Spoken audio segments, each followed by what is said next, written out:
Just not. He doesn't have to, but I already said like he needs it. I think I hear the knees creaking.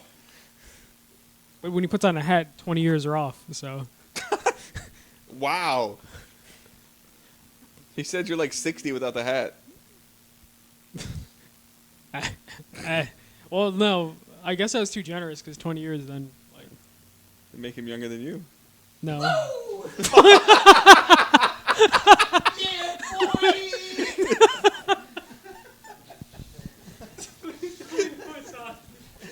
Were we live for him falling? Now I gotta keep watching this so I can see after the delay. See if it's actually in there. It's in the little corner. Wow. Great. Come on, twerk.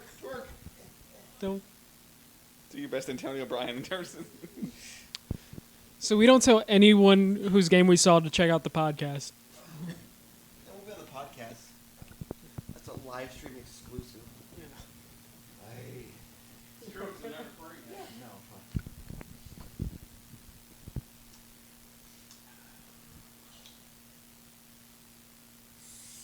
fuck. He just goes back calmly to his phone.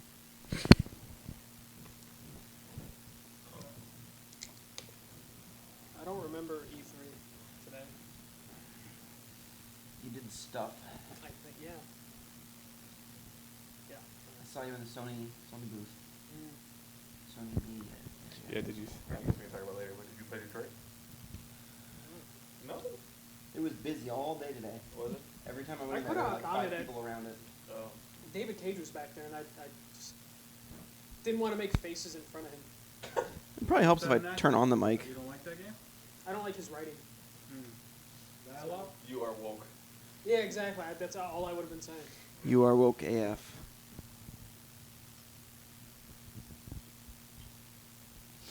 I like the gameplay stuff, but I don't know.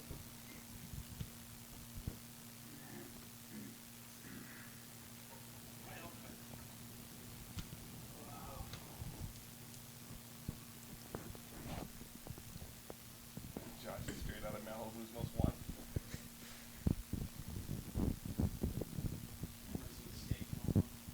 Oh, can we call you Jersey Josh? Shit.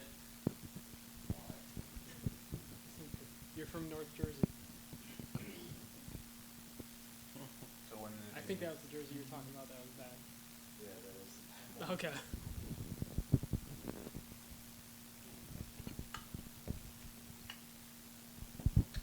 Is that Fall Out Boy you were singing earlier? Me? I don't know. How does it go? I forgot what it was already. God damn it. Alright, I'm dead. Sugar, we're going down Swingen? Yeah. I think so. Okay.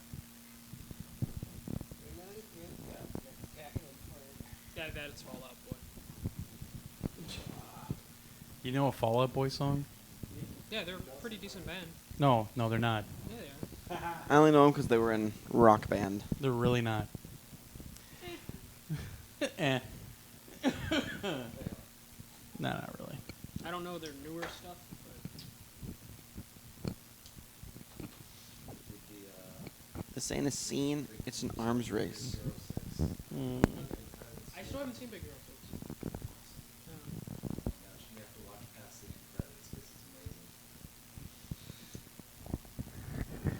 6. Stanley cameo? Anyone? Yeah, somewhere in there. Are we ready? Anyone? Bueller. Yeah. Check. Bueller? Pull up the calendar. All right, it's last day of E3 as Emra figured out about 3 hours after the fact. E3 is over. Boo. Poor Emra. Look at him, all full of meat. Food coma. Let's just get that out of the way. That's the biggest thing of the day. Yeah. So we went to. It's called Fogo de. I always said Chow, Fogo de Chow, but it's Fogo de Chão apparently. It's a Brazilian steakhouse. It's right on the way back to our Airbnb from where the convention center is. So we went there for dinner, and they, like a typical Brazilian steakhouse, they just keep bringing you these big, like swords with meat on them, and they just slice it off and throw it on your plate. You can get vegetables if you want. There's a salad bar. we did that requisite vegetable stuff ahead of time I got broccoli twice. for some odd reason. Vile weed. Why? No one likes broccoli. You guys No. suck. Ugh. Ugh. Broccoli is Yeah, good, it especially does. after it was like dipped in the blood of Hot the cheese meat. all over it. Thank you. No, it's not. I, It's disgusting. I agree with Jersey Josh. It's a vile weed, as Newman thought. So M just kept going, and we all thought that the staff in the kitchen probably had a bet going. Look at him. Yeah, Mr. Wood Chipper Look at him. can never Holy fill him up. shit, Mr. dude. Wood Chipper is wood chipped. Yep, How can you turn it down when they keep coming? The around with that manager had to sweet come beef? out and ask him how he was doing. all that meat, Oh my chicken gosh. and like 8 types of beef, and then they brought out steak and chicken, and they said bacon wrapped, and he went aw, and he passed. When the manager comes out and goes straight to him, like, "How are you doing? Are you doing okay? Please leave." Nope. Is there anything you want? Yep, he got a special order. That garlic beef. That was the best one. Medium well. Yeah, you got to cook to perfection. What was the ranking? What was the best? What was the best? What was the worst? I think garlic beef ended up taking it. And then that sweet, sweet mountain range of steak. That was number 2. And then that C-shaped one. French something or other. That was a close third. Oh, the prime sirloin, I think it was. Yeah, that's the It's whatever one Andy wanted that he couldn't get, but Emra Yeah, got he like got 3 passed out. times. No, Crazy. that was the garlic one. That was the Okay. one I always wanted. That was best. Just doing Guy- doing the math at the table sucked though when it started with like Andy or Glenn. There's like 5 pieces on the spear. It's like, oh, I'm not getting in on this round. Well, Andy would just get passed up. He'd just leave with meat on the saber still. Poor Andy. Yeah, that happened one time. Yeah. It's okay. You had enough. Yeah, that's true. You They had just came by plenty. another time later. Yeah. Yeah, tomorrow morning we're going to wreck this place. All right, so E3, kind of a light day, appointment-wise. We always do that on Thursdays. We try to keep them open. But, Josh, you started with something right away at Sony. Detroit. And how was it? Detroit, it was beautiful. Absolutely beautiful. 4K, HDR. Gorgeous. So we saw what was shown at the presser, but it was a walkthrough with one of the higher-ups at Quantic Dream. And he walked us through, did stuff that we didn't see in the presser. Then when the PR left, he said, all right, now I'm going to do something we're not supposed to do at all. Nice. So if it crashes, we'll see. And Did it I just outed him on the podcast, sorry. Way to go. And I think she actually listens to this every now and then. Well, she knew because she came back in and he told her. Oh, okay. And she was like, what? But, yeah, because the way he was showing it all week, he was showing a failure and then showing the way to do it, which Oh, was okay. basically the way it was done in the show. And this time, he took a third choice and did a couple completely different things just to see if we could get through it with a non-fail state. And he eventually did, which was cool. We got to see a lot of the choices that you can make and a lot of different ways to approach things. It was pretty fantastic. Like you can, what's his name? Marcus. He can awaken basically the androids and turn them deviant. So when he turns them deviant, he's the only one of the 3 apparently that can do it. I mean, Connor's not going to do it. Oh, so you saw the Connor's stuff a cop. you saw the stuff with Marcus that they showed at the. Okay, You I'm should sorry. have making him woke. I thought you were. Yeah. I thought when I just assumed that they were going I more hope there's in a depth with the trophy hostage says woke situation. AF. No. Woke AF better be a trophy. I hope you're listening, Quantic Dream. But the idea is that he can wake any hope you're android, and as you're walking around, you can ignore some of the androids that are working in the area, or you can wake them and use them to your advantage, depending on what you're doing or what you need to do.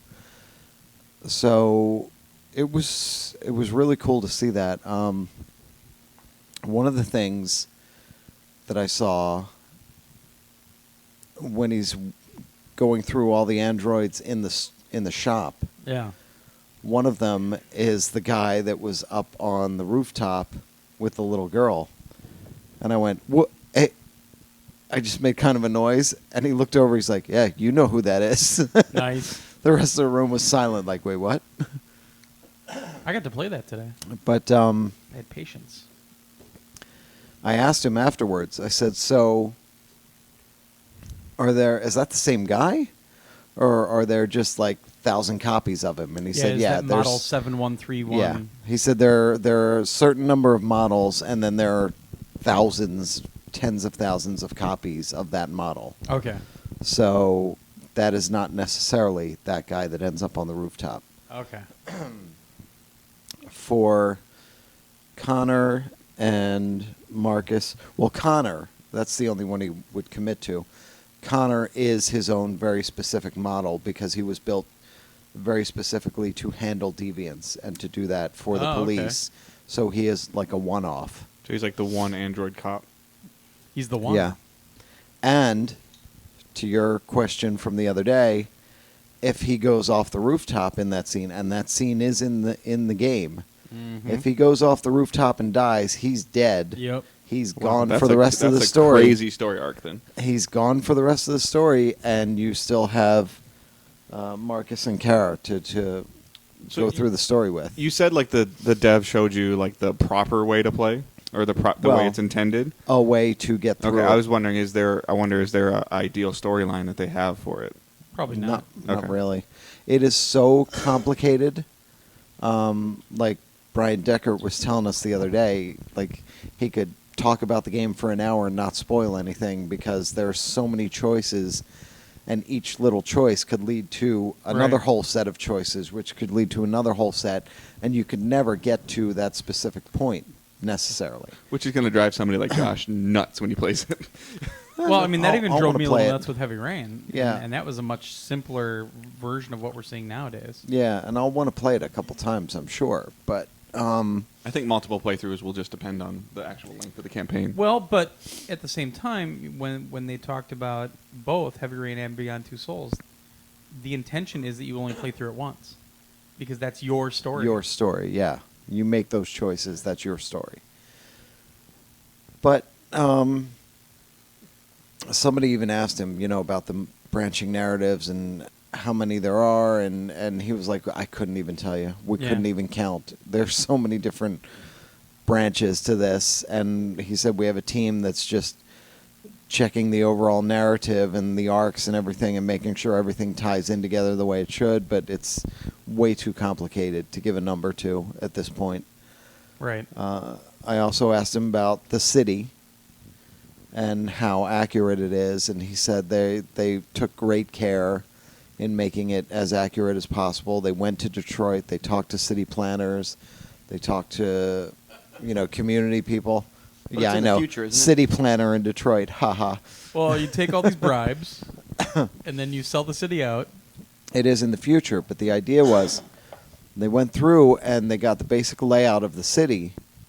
And wow, that is a big ass bug. You might want to close that door.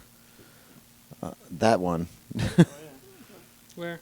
Yeah, you might want to close that door Andy, behind kill you, it. because more of them are coming. Andy, kill it. Come on, Andy. So You're an expert. It's not a scorpion. I'd You have can to do get it. up. Might have to put the Even spotlight on worse, soon. and there'll too. be 80 So, of them oh here. yeah, the spotlight. So they went through the basics. They got the basic landmark buildings, the big Sure. ones, because the idea is that this is set 20, 30 years in the future. And And by then, all the buildings that exist today won't exist because Yeah. they'll just blow up. and androids are being built. That is now the android production capital of the world, like it was at one time the car production capital of the world. Sure. Now it's become that, and how would that change the city? And what would the city look like in that 20 to 30 year future where this is happening there? And that's kind of where they went with it. So people who live in Detroit will feel it's very familiar, but you'll see those differences because things have changed. You kicked it. No, it's over there. All right. As long as it goes into your room, we don't care. So that's the idea I gotta behind sleep it. there too. But you don't have to. You can Be sleep the on the floor. closest you get to a lady. Oh. Oh, he called you a lady. I don't know what's that name on your Coke. No, what is it? That's a good point. What is it? It is Adriana. And who is she? I don't know. Is that why you picked that one? No, it was just the coldest one. there. Yeah, Isn't that Dave's PSN name or something? that's how he likes his women. Cold. Is that how it's pronounced? I've been getting it wrong all these years.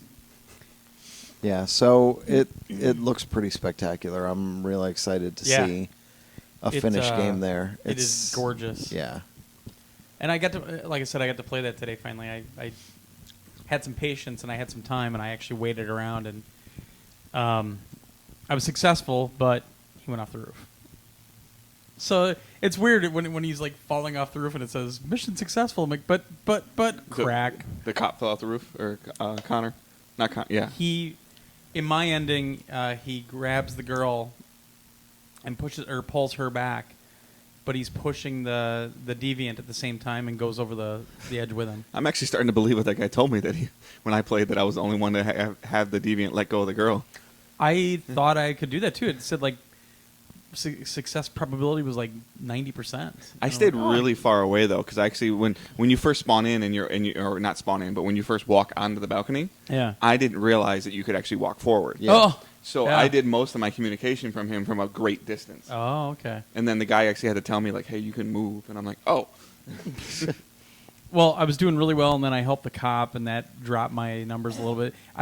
It was funny. MJC and I had this conversation about the fact that it shows you stats all the time. Yeah. And he says he doesn't like it, and I'm like, actually, I really like that that's there. It's part of the gameplay for me. It was funny because the whole, you guys had told me that you only have so much time to look around the apartment and try to put all these clues together. And one of the ones that I didn't get at first was when you're doing the reconstruction and you can go across the timeline. Yeah. That there were little sections, and that's where you want to look for when something pops up, because a couple of them were kind of hidden. Yep. So, like the one where the gun's under the table, I didn't see that one at first, and all of a sudden I figured out what was going on. Finally, I'm like, oh shit, let me go back to that other one. So it's cool how they did it, because I mean it's obviously an evolution of what they were doing in Heavy Rain, especially, but Yeah. it's a lot more comfortable. It's a lot more organic now, I think. But man, is it beautiful! I mean, it is. You look at this, and it'll run fine on a PS4, not even a Pro. And yeah, okay, Microsoft, you have the most powerful console in the world or whatever, but look what they can do on this one. And you start thinking about PlayStation in the past with like the God of War games on PS2 and what they did with those, and what they did on PS3 even with Beyond Two Souls at the end, and how great they can utilize the hardware. Unlimited power with no apps. Yeah. Yeah, it really is. I've been watching it all week. Just when we were standing in the room, and I would always end up standing by Detroit and watch it while I was talking to somebody. Man, it's something to behold. It's awesome. Yep. They just and again, I know, I'm sure we talked about it, but I forgot. They say 2018 for that as well. I don't think they said anything yet. I don't think remember. so. And we've seen it for what almost. We've seen Well, a trailer for Look 3 how long years. we saw Yeah, Heavy but- Rain, though. I don't know how long it was. It was But a they've long been time. working on this for a while, Yeah. and it's a ton of work. Yeah. So We'll yeah, see. I don't know if it's this year or next year. Probably next year sometime. I'm assuming next year, but I don't know. Should Never probably know. ask. I probably have an email sitting there telling a date, but Someone Oh, in well. chat will tell us again. there we go. And then when you were in, oh God, seriously, can you at least move it over there? No, because the power cord doesn't reach. Or angle it down a little bit. Or That is so incredibly off-putting when you turn that light on. just, I'm watching it right here. It looks fine. It could be better. Sure, it could be. We could rent a bunch of theatrical equipment and put lights up and stuff, but it looks fine without it. Okay. Now watch when you turn it on. Oh, that did so much. God. This is why I don't like doing video. Anyway, yeah, that didn't make a difference. while you were in there, I was actually in an appointment for Spider-Man with Brian Inahar, who's the creative director in the game. I will confirm somebody was playing it while we were actually watching it, so it wasn't a canned demo or anything like that. It was an extended version of what we saw at the press conference. It wasn't canned. He had to like cook it and everything. What's that? It wasn't canned. He had to cook it and everything. Yes. God damn it! I put those sunglasses on. Where are they at? They're right here. I can't wait to see some of the No. Spider-Man These dev, are just dev team cool and, guy and sunglasses. him You particularly put had the some pun of the glasses coolest on 'cause T-shirts they're and hoodies shit. and stuff. They actually had those made for E3. Yeah, because that hoodie was really badass that Brian had on. So, So the first day wasn't a proper podcast though. All right. Where's Terrible the podcast? Where's the light up thing? I'll just wait. You sure?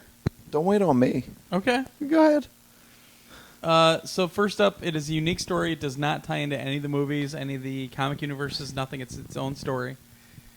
Peter Parker is 23 years old. He has started his career as a scientist, so he's graduated college. It is an open world game, which some people kind of suspected. And then a bunch of people were asking about Miles being at the end of the trailer, that little stinger at the end. He exists in this universe. He didn't come through some portal from Ultimate. The Ultimate something or other? He's in the Ultimate Universe, and Okay. now he's over in the regular. Yeah, so he didn't come through that portal like in the comics. He exists in this universe. And then we had been talking after the press conference about the villain that was like changing to like silver or whatever. Yeah. So I don't know if that guy is this villain or if he works for him, but the name Mr. Negative came up. Yeah. So- which I had to look up just because that seems like a pretty deep cut Yeah. for a villain. Yeah. His web shooters are mechanical. They're not organic, or they're not a part of him. Yeah. The game takes place over the course of several weeks, so it's not just like what. Takes place over several weeks, and then one of the core concepts is no swinging on the clouds. So when you're actually doing the web swinging, you have to be able to connect. Yeah, I yourself. noticed that in the presser, you would see the little circles Yeah. around the building. Are you having to aim for those, or is it just kind of No, automatic? So you just kind of have to be in that general direction, and he'll kind of do it Okay. on his own. That- As long as there's something there to connect with, he'll do it. Like the camera's pointing there type of thing? Or? Yeah, Okay. kind of in the general direction. Okay, cool. And then that was so bad it doesn't even it doesn't even acknowledge sunglasses at this point. My God. See, now you're going to get people hooked on watching us on video, and we're not going to have that anymore. No, you can Skype him in. Yeah, God. He'll have a bird on his shoulder then. So And he's really captain. I watched basically what we saw at the press conference, but he played it in kind of a different style. He used a little more stealth. It looked really like put together. You know, it didn't really seem like anything took you out of the gameplay at all. They talked a little bit about how we'd seen where you could tap L1 on some of the other little things that pop up around. And Brian basically said that one thing that I want players to get to is that they don't need those prompts after a while, that they just kind of understand, like, oh, there's a garbage can, I can probably grab that with a web and throw it into somebody, or hey, there's something. So they're trying to keep the world like that. Also, in the open world environment, someone had asked about, like, are you able to go into buildings and you know, like we saw in this mission, and they said in the open world part of it, you're probably not going to go into too many buildings, but when there's actually like a mission happening, there may be some of that stuff happening. They didn't really get into like if it has a guilt system or anything else, which I think Spider-Man 2 had, if I remember right. One of them had. Yeah, one of the games had that. He didn't really talk about that. So, you know, the impetus for making sure that you do some missions, or if you just want to live your life or whatnot. I think that was one of the recent Spider-Mans. Yeah, they I had think it was the the second one. morality thing of just like if you didn't do enough in the city, the people would something like that. Like, Well, they would start bad-mouthing you. yeah, And kind of like what Infamous did. Yeah, Yeah. yeah. He also said, and I don't know if that crane that's falling, but this is kind of what he used as an example. The idea of persistence was brought up, and he said, for example, like, you know, maybe this crane you don't actually save it, and it falls to the ground. That may be there for a couple of weeks. So there's some persistence in the environment itself that will happen from time to time. In terms of as you talked about with Detroit, in terms of the environment here, they're staying on the island of Manhattan. They did not do a 1-to-1, representation of the city, but they've got a lot of landmarks. And he said, people are going to be pretty happy with how much we have in there. So sounds cool. They said it's a really big cast. Brian Enhar is actually like a Spider-Man super fan, apparently. So he begged for this job. Do you think that, since you said his webbing is going to be mechanical, do you think that's going to have to be something that we're going to have to like look for or fill? No. So when you're swinging, it's unlimited. But when you're actually shooting it and using your gadgets, that sort of thing, we noticed this little like kind of bar that you had to recharge. So you're not going to have an unlimited amount of everything, but It's on a cooldown. Right? yeah, it's on a cooldown. And then what about, did they talk about the combos at all? They really didn't get into the fighting system very much. They said they're still kind of working that out. So I just saw that meter that was going like ×2, ×3. Yeah, he said that a lot of that's going to be a work in progress. So they didn't want to talk about it. Anything about like upgrading his abilities, getting stronger webs, or They didn't really talk about that either. I think Okay. they're still trying to figure that stuff out, Gotcha. tweak it. So I want think that all goes alternate to balance. costumes. I want. So costumes came up. Holy shit, that guy's. It's the same. It's just a ladybug. Okay. No, I didn't see it because I had dumb sunglasses on. So. Yeah. So Okay. he couldn't talk about it, but he said we know that costumes is a big thing, and that most likely. Bug hunter. I know, it was awesome. Most likely, Is that Fireball again? It sounded like costumes were going to be. You're going to be able to change it out somehow, some way. Because this is a new costume he's wearing this time. He's got the white spider on it.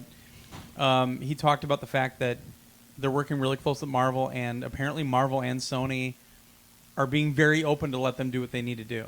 And Marvel's right down the street from Insomniac, so they talk all the time. And one of the guys actually used to work at Naughty Dog, who we know, and they said that everything's been great. Like, they haven't had kind of the fights that you've seen in the movie universes. They haven't had any of that stuff happening.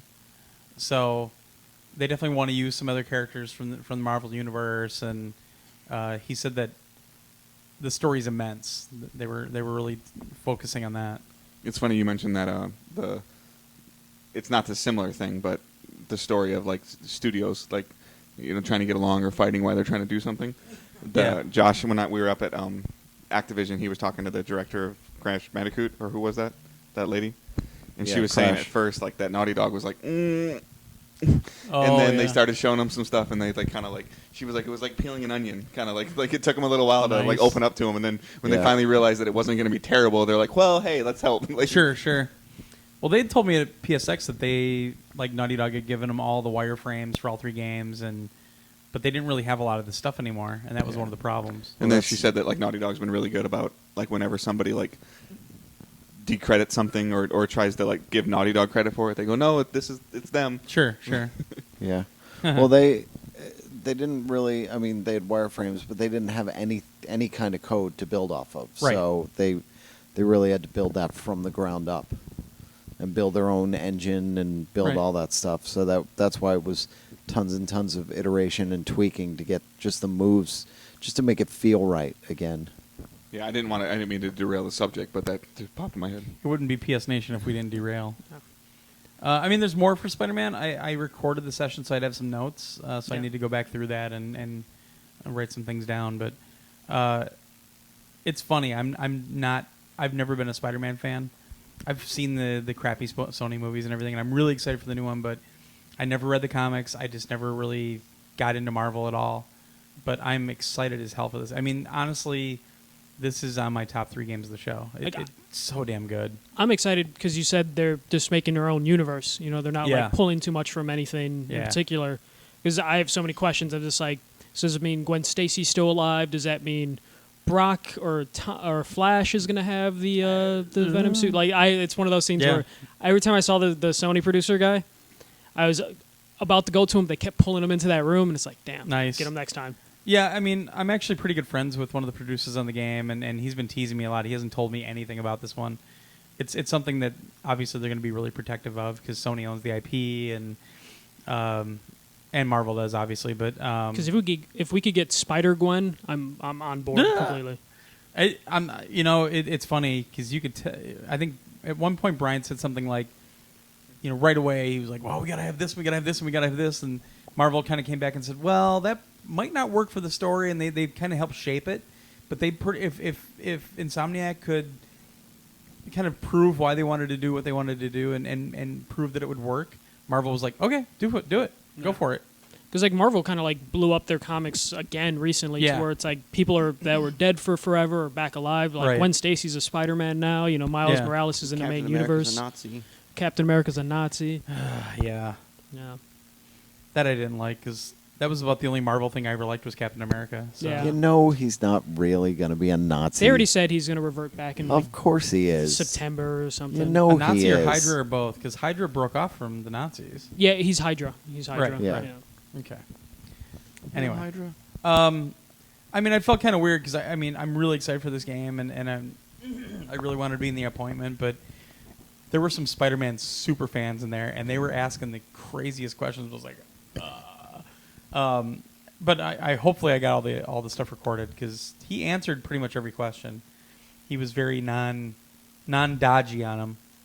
And it was a good appointment, so there probably wasn't a question that I get at every appointment. Is there multiplayer? And it's just like nope, none of that at all. Okay, no.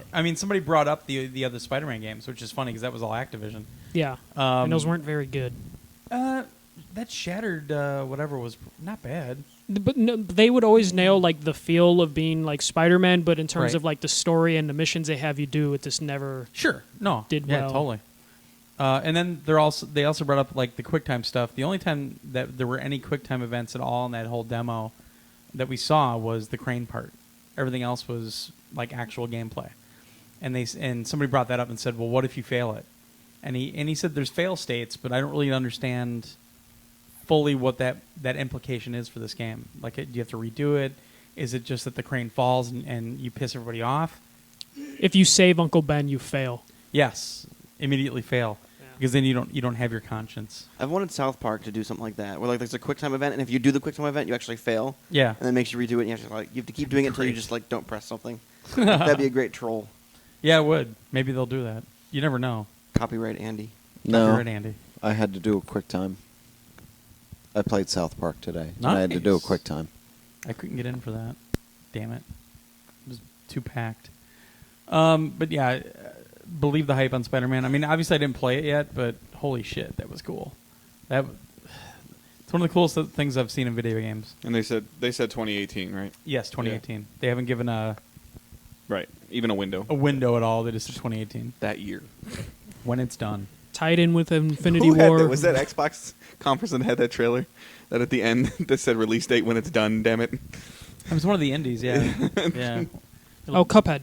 Didn't Cuphead have that? No, Cuphead has a date. Okay. It was another one. There was another. They had that kind of indie sizzle reel thing going on, and one of them said, "It's done when it's done, damn it," or something like that. It was really cool. It's damn well ready, I think. Yeah, I think that was the wording. So, and then and after that, I played Detroit, and one of you didn't you guys play something while I was in there too? I think we all kind of played something I at got in Sony that back today. area and played some stuff. Yeah. Yeah. Like what?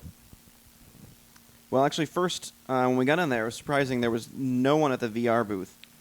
And that first hour, I guess they weren't using the app to control the VR stuff. Yeah. Tablets were broken. I heard when I walked in a couple of the people with the little banners on the back, it's wide open right now.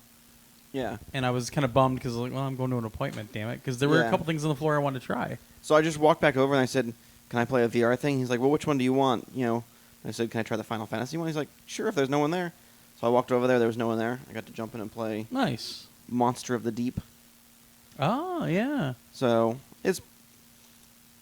you can kind of feel that it came from the fishing minigame that's in Final Fantasy 15. What? Here's just it's you can kind of Yeah. a ringing endorsement. A ringing, yeah. It's basically VR fishing. So, toss out a line, wait for it to get a hook, then you get a yank to get a solid hook on the fish, and then you reel it in, and that's basically about it. So they had you catch like 3 fish, and then the big monster of the deep would show up. And then for whatever reason, all of a sudden you had a crossbow. And Makes sense. he was jumping out of the water and jumping at you, and you had to shoot him a couple times to lower his health. And then you did the whole fishing mini game with him. And that was a little bit harder just because he would kind of swim back and forth, and you had to pull in the opposite direction. Sure. I'm assuming your line would snap, but that never happened to me. Oh. There was like a little meter on the side that was getting higher and higher if you kind of didn't follow it right. But like I said, it's kind of similar to how it was in the actual game, Okay. like the fishing mini game that was in there. So Maybe using that diamond filament fishing line from Futurama. maybe. Just saying. But yeah, so there was a pretty short demo, and after I finished, the lady's like, "Oh, I can tell you've played VR before because you figured it out pretty easily." I heard that too. Yeah. It's still funny in this day and age that even when you're back in the Sony area, like, oh, I assume you've played VR before. Yeah. Well, I got that every VR single one thing I I did. went to. They Yeah. said, "Have you played VR before?" Yeah. I mean, the Are you price familiar hold is with still VR? too high, so that's a reasonable question still. I think it is, except for when you're at a media thing, because a lot of media have some kind of VR solution at this point. Yeah, or but at minimum, put it on a couple of times. Right. But, At events, at media events, Yeah, it's over the past 3-4 years that Sony's had it. Yeah, I get it. I get why Yeah. they ask it, and I totally get it, but it still kind of makes me laugh. That's all. Detroit's release date is still TBA. Okay. All right. Yeah. So that was Monster of the Deep. I think there was something at the end of the demo that was like, release date coming soon. Stay tuned for the full game. So I have no clue what the full game will entail. It seemed kind of demo-ish. Okay. And it makes me wonder if they're going to like package that with that VR game from last year and another thing and have like the Final Fantasy 15 VR. Put like 4 VR Just games grab the together games. and make it as a $60 package. The There you VR go. bundle. I'm sure Square Enix would do that, the Final Fantasy tax or something. And then we'll have a collector's edition for $500 that you can't Exactly. buy. It still doesn't beat the $800 Assassin's Creed collector's What's in edition. that, by the way? I don't know. I haven't looked. I think A limited edition statue, Yeah. numbered like 500 of them or 100 of them or something like that. $800? Yeah. That thing better be made out of gold. I can look it up in a minute if you want to. But It's a different statue. I think it's heavier. It's made out of a better material, and it's very, very limited. Does in it come with terms of the how game? many? No, it does not. Okay. Yes, it does. Gotcha. I wouldn't does be it have the shocked. season pass? Probably not. No. You have to. Are they doing a season pass? Well, there's that game. Assassin's Creed Origin has the same. They showed the box art with the gold edition and silver edition, like Ubisoft has been doing. And one of the Palmer was complaining earlier in the week that one of the big collector's editions doesn't come with any of the season pass stuff. Wow. Palmer problems. Yeah, Hashtag Palmer problems. Palmer life. That's a different set of Palmer problems. Jesus. So what, did you play something early, Mike? Oh, I played Star Child in VR. Oh, yeah. That was cool. That was the one where like he put the headset on, and he's like, "All right, so don't be afraid to." And then I started to stand up, and then he's like, "Oh, okay. I was gonna tell you don't be afraid to stand up and look around." Because he says like every time he tells people to lean forward, they just kind of like lean just a little bit. But I like fully stood up and I started to like walk around a little bit just Nice. to like, really get in there. The demo's really easy though. Like obviously it's a demo for the It's press. literally It's just going to be jumping. easy. Yeah. But that game looks really cool. Like Yeah. there's a spider that somehow still jump scared me. Just not like crazy jump scare, but it was like like a quick I jolt. think I kind of did that too because it really comes into your field of vision. Yeah, it quickly. just drops out of the side because you're like focusing on moving to the right, and then it just like pops up on the left. Yeah. But then of course, as soon as it popped down, I stood up again, and I just really got in its face just to see like how detailed it was. Right. And the game looks really sharp. Like It does. I was talking to someone earlier, and just seeing how the graphics for the PSVR have been progressing as yeah. developers have had more time with it. Yeah. Yeah. Especially like Inpatient. Like I didn't try it, but just looking on the second screen compared to like when we did the PSVR Hotel weekend, the second screen stuff didn't look always that great. But then Right. when we saw Inpatient, like it just looked like you're watching Until Dawn. Yeah. And it looks remarkable in the headset. Yeah, It does. It's crazy. It didn't have that shimmering or anything, and No. man, it looks so sharp. It The really lighting does too look was sharp. just like the doctor would walk into the back Yep. of the room and you couldn't see him at all. There's that. That's the best part of it. That's what makes it so intense Yeah. and so creepy because when he's right there and he's leaning into your face, and you're just like, you got nowhere to go. It's that uncomfortable because Oh. he's invading your personal Yep. space. Yeah. It's awesome because the detail in his face just sells it. Yes. I agree. Star Child was cool. That's pretty much It it. is. It's a really short demo, so it was just a matter of just like looking at like the cool things and Yeah. just like when the big like mech robot thing pops up. Iron Giant thing pops up. And just when you like stand up again, and then you just like look to see where his feet are, just so you can get more of the size. Sure. Like You just wanted to feel big for a change, isn't that right? Isn't Yeah, that the only reason yeah. you did all that? And to remind everybody, that will be available non-VR and VR. Right. which is good because Yeah. because the VR thing's a nice bonus, but it's not necessarily something that looks like it needs VR. Yeah. Agreed. And the only other thing I played at the Sony thing was Knack 2, which was fun. Like I liked the first Knack; it was okay. Like, but this one actually seems like they've expanded enough of it Oh yeah, to where like they've really done a number on this one. yeah, like it seems like they paid attention to what people said about the first one and just expanded on it and made a better game. Yep, I agree. I totally agree. That was it. And then I just watched Inpatient for a while, and just watched people kind of freak out, and then never putting it on myself just because. Come on, I even did it. Nah. Now Yeah. it's too late. Dave? So during the little free-for-all in the morning with the VR booth, I got to play Moss. So that's the one with the little mouse, right? Yes. Okay. It's actually a quite interesting control scheme because I had the same question, I think, when the press conference was going on. I was elbowing Josh. I'm like, are we still watching VR? And he's like, yeah, there's lines on the side of the stage. And I'm like, okay. So like you said, Star Child is both. They were showing Star Child as VR, but you can play it as non-VR as well. Right. Moss, I believe, it has to be. It's only VR. I kind of assumed that one. So you control the spirit with the VR and the L2 and R2 buttons, and you control the mouse with the analog sticks and the face buttons. Okay. So it starts off with like kind of like a storybook style thing, like you're in this big like cathedral. That's the game that we were saying, Wonder Book 2! Yeah, you're in this big cathedral, and you so that I don't even know what to call it. That cylinder that's on the screen, which is essentially like your hand, Right. kind of. It opens. You open the book, and you flip through some pages, and it starts the story, and then you see the mouse, and you can start controlling the mouse, and it's a puzzle platformer. And there's a little bit of like fighting that goes on in it, but like you had to do this. The first one was getting to this door that you had to figure out how to open, and the way you opened it was by the spirit, by picking up the statue, moving the statue onto a plate, and then the plate cracked the door open, and then you had to pull the door open. And you have to do this while holding the DualShock. It does not support move, which I'm guessing it can't because you control the mouse with the analog sticks. Oh, sure. So you actually have to like move the DualShock forward and backwards in your hand to get more depth or less depth to grab something, or to grab and then pull towards you while squeezing the trigger. So then you open the door and you go into this room, and then you drop down and there's a couple things you had to fight, and then again after you cleared that, there was this thing you had to open and kind of rotate the DualShock to kind of make it a spiral staircase come out of the ground. And then he climbed up the staircase and jumped to the next one, and then it got a little difficult.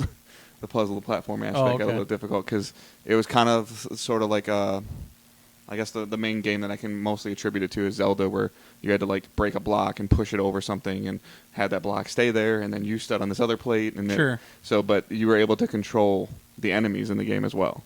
You were able to get control of like a beetle and put the beetle on a plate while you rotated a cylinder, and then opened it up to where you could walk through, and then you had to control the beetle and have the beetle go back to where you were and stand on that plate and rotate it again so that the mouse could jump up and climb up something and then leave.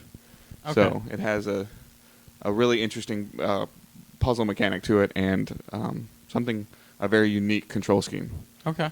So it was cool, but I don't know anything else. That was, hey, good, thanks. What'd you think? Oh, it was cool. Okay, have a good day. All right, have a good day. Yeah. How was 2 million people waiting behind you? How was the movement of like the stage? Like when you'd go to a new area, were you like stationary, like your head?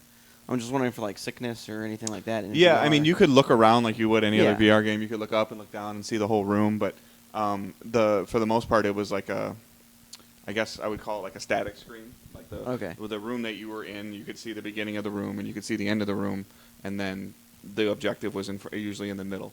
Mhm. So, and the only thing that I found that was happening for me again, or in general, was the one puzzle I was working on where I had to spin it. Like I would find myself like spin and then let go, and then reset the controller and grab L2 again and spin. I couldn't spin it like far enough, you know. And I don't know if that would be a little different if your DualShock's not plugged in. That'll be the new DualShock fidget spinner edition. But it was just like sometimes it just seemed like it just needed a little bit more, and then you're kind of like turning the whole controller almost like where you're like Sure. trying to almost have to like rotate it in your hand a little bit. Oh, So, jeez. Okay. but maybe that could be tweaked with a little bit of sensitivity to Oh it yeah. or something. Yeah. That's usually the stuff that happens last. Interesting. Em, what'd you do in the morning? Oh, you mean in the Sony booth? Wow, man, you're in like cloud meat. He ate a whole cow. It's true. Oh, this is great. And its brother. Yeah. His goat friend, his chicken friend. I watched. His lamb I friend. got into that theater appointment not appointment, but theater line for Spider-Man. Yeah, what'd you think? I thought it was pretty great. The guy played the same thing we saw at the conference, almost exactly the same way though. Okay. He was a little bit more combative. He got punched a few times. So that was cool to Nice. see that it was happening, right there in front of us. Then I also got to watch the theater presentation of Uncharted Lost Legacy, Yeah, what'd you think? and I got a sweet tote bag. What? Mm-hmm. You guys and your Um, swag. That's right. So it was kind of like, not any more or less amazing than Uncharted 4, but it was another one of those, there's this huge truck with a bunch of guns on it that keeps breaking down walls and finding us everywhere we go Yeah. type scenes. Yeah. But Right there. it was awesome. Speak into the nonetheless. top of it. The top is the sweet spot. Because you're doing this. You're like, blah, blah, blah, blah, blah. You want to talk into the top of the microphone. Okay. How do I know? I ain't no MC. I told you that like 4 years ago. Did you? He took a year off. It's been a while. Oh, yeah. I got to quit, bro. They wait for him to clear waivers and everything to get him back. That's true. All right. But, I mean, what's exciting about it, though, is it's another Uncharted. Yep. It's another Uncharted story. It's not Nathan Drake, but it's still a character that we know. Chloe. I don't know if I like the whole thing about you have another player with you the whole time, but you start thinking back, and in the series, I think you had that quite a lot of times. A lot, yeah. Yeah. So I just always worry Not about the all whole the time, escort but a mission lot, yeah. situation. Yeah, I mean, Last of Us, you had The two. Last of Us was No. fun. It's not an escort mission thing because Nadine is a fucking badass. Yeah. Nice. And she will kick the shit out of anybody. There was a scene, and you probably had the exact same thing, where they come up and they see these two guards, and Chloe's like, Chloe, she's, I'll come over here and I'll take this guy. And meanwhile, Nadine runs up and just knocks one guy down, kicks her leg back up, and decks the other guy and knocks him into the water, and they're both down. Chloe walks up like, oh, okay, or we'll just do that. So in other words, Nadine is Martin Riggs Yeah, you don't have to worry about her. or Wonder Woman. She'll do her thing. Nice. Yeah. I think that in general people are just excited because it's just more Uncharted sooner Yeah. than we Yeah. expected. So. Fuck yeah. And it's more Chloe, and we Yeah, I really missed haven't her. had a lot of Chloe. Well, and I think and you said get her backstory. Yeah. which is A awesome. lot of her backstory. That's exciting. After your appointment, I don't remember if you said this or not, but I think I asked you about length because it was Yeah. in the DLC package, and I think you said that they said think on early Uncharted, Early like on the original Uncharted. Uncharted, like in terms of the Yeah. campaign. Okay. So, 6 I to mean, 8 hours. If 8 it's to if 10. it's 6 to 8 hours and it's whatever the price is, then it's not the price is not $60. So Sure. if you're getting 6 or 8 hour great campaign Yeah. from Naughty Dog for $40, Yeah, like, I'm ready. I'm Yeah. I'm totally ready for that game. Yeah. That's going to be great. I just want Sully, like, when she dies, to be like, Chloe! I just hope this is successful, and then we can get the misadventures of young Sully. There we go. That's what I want. I want to know why he took a hooker to church. I hope these Why I smaller. just wouldn't want all the backstories that he, like, tells during the series. Exactly. He I just explains. want like them to cut to Or you like. find out that he had the most boring childhood and he's totally full of shit. I would be fine It's with entirely that. possible. Yeah. Just I make think it a that'd be graphic, awesome. I hope that a this graphic novel. and the Horizon expansion are very successful, so that something like this can continue. Because you could automatically think about like a Detroit expansion or a Days Gone expansion Sure. or a Spider-Man expansion. Like any of those things that would be just great, or a God of War expansion, like smaller tidbits instead of waiting 5 years to get another game. Right. You you guys know. think that the Horizon expansion will be on that, like, $40 level of content. I think it'll be 30. Do they say if that's going to be standalone? Because I know like this one's standalone. They showed the box Uncharted art is. for the. I don't- Didn't they show box art I thought for? they said it was. I thought they said DLC. They might have. I don't know if it's standalone or not. I don't think it is. But With as close as it's coming out to the game coming out, I would assume it's just DLC. yeah, But I mean, both of these are just like they just take the same engine, a lot of the same assets, and just kind of sure. build a new story on That it. makes two big first-party things coming this year that are both $40 with this and Knack 2. Yeah. It's weird with Knack too because I think people are going to write it off because they didn't like Knack, and it's become that whole stereotypical Knack. Blah, blah, blah. That game still sold a lot. It did. I mean, granted, it was partially because it was bundled with early consoles. Well, it was a launch game. And you had one of No, four it was a choices launch at launch. game, yeah. so. Yeah, but I'm just saying, like, sold at quite a few copies. Knack 2 is like in a magnitude of whatever 5 probably better than the first game. It really is. Yeah. It's, they're telling the story a little bit differently. I think the pacing's a lot different, but just the gameplay and how much they added to the gameplay and how much they tweaked the gameplay, man, I'm really liking it. Yeah. I'm excited for that game. I can't wait. I just like the guy I was talking to, Nick, Yeah. for Knack. Nick. Yeah. Yeah. Nick for Knack. Yeah, Nick for Knack. Yeah, Nick Knack. yeah. He's probably heard that a lot. Sunglasses. That would be Knack Nick. Yeah. Me and him just like had the moment. It was like, yeah, Knack came out a couple years ago, and I was like, Knack came out a couple years ago, and then we realized it was a launch. 2013? Yeah, it was a launch title. It was a long time ago, Yep. for them to work on this. Yep. And it shows. Mark Cerny actually apparently remembered that he and I talked about it at the PS4 launch because he was surprised that I'd already played it so much because I had already finished it before the launch. But apparently somebody told me that he remembered that. I was like, wow, really? So, and then it was funny. Like, I felt so crappy that I was late to our appointment and all that stuff for Mark Cerny. I was like, no, it's okay, we get it. I'm like, I'm still He so will bad. remember that too. He probably will. I started thinking about that. I'm like, oh shit, he's gonna remember that too. But he was really cool about it. Next so. time. Oh, you're on time today. Nice. Yeah, I'm waiting for that one. 4 years later, he's like, blame you're on blame time. the yellow badges for that one. Knack 4. Glenn's on time. Yeah, there we go. So, all right. So, anything else after Uncharted? No, that was it. Then Got the that shirt? Sony booth got swarmed by Yes, it did. the yellows. The yellows. The yellow swarm. Hashtag yellow swarm. Patent pending. Patent pending. All right. Well, It was a what lot do we have easier to next on the navigate old today. Calendar? Seeking Dawn. Dave. That was me. Yeah.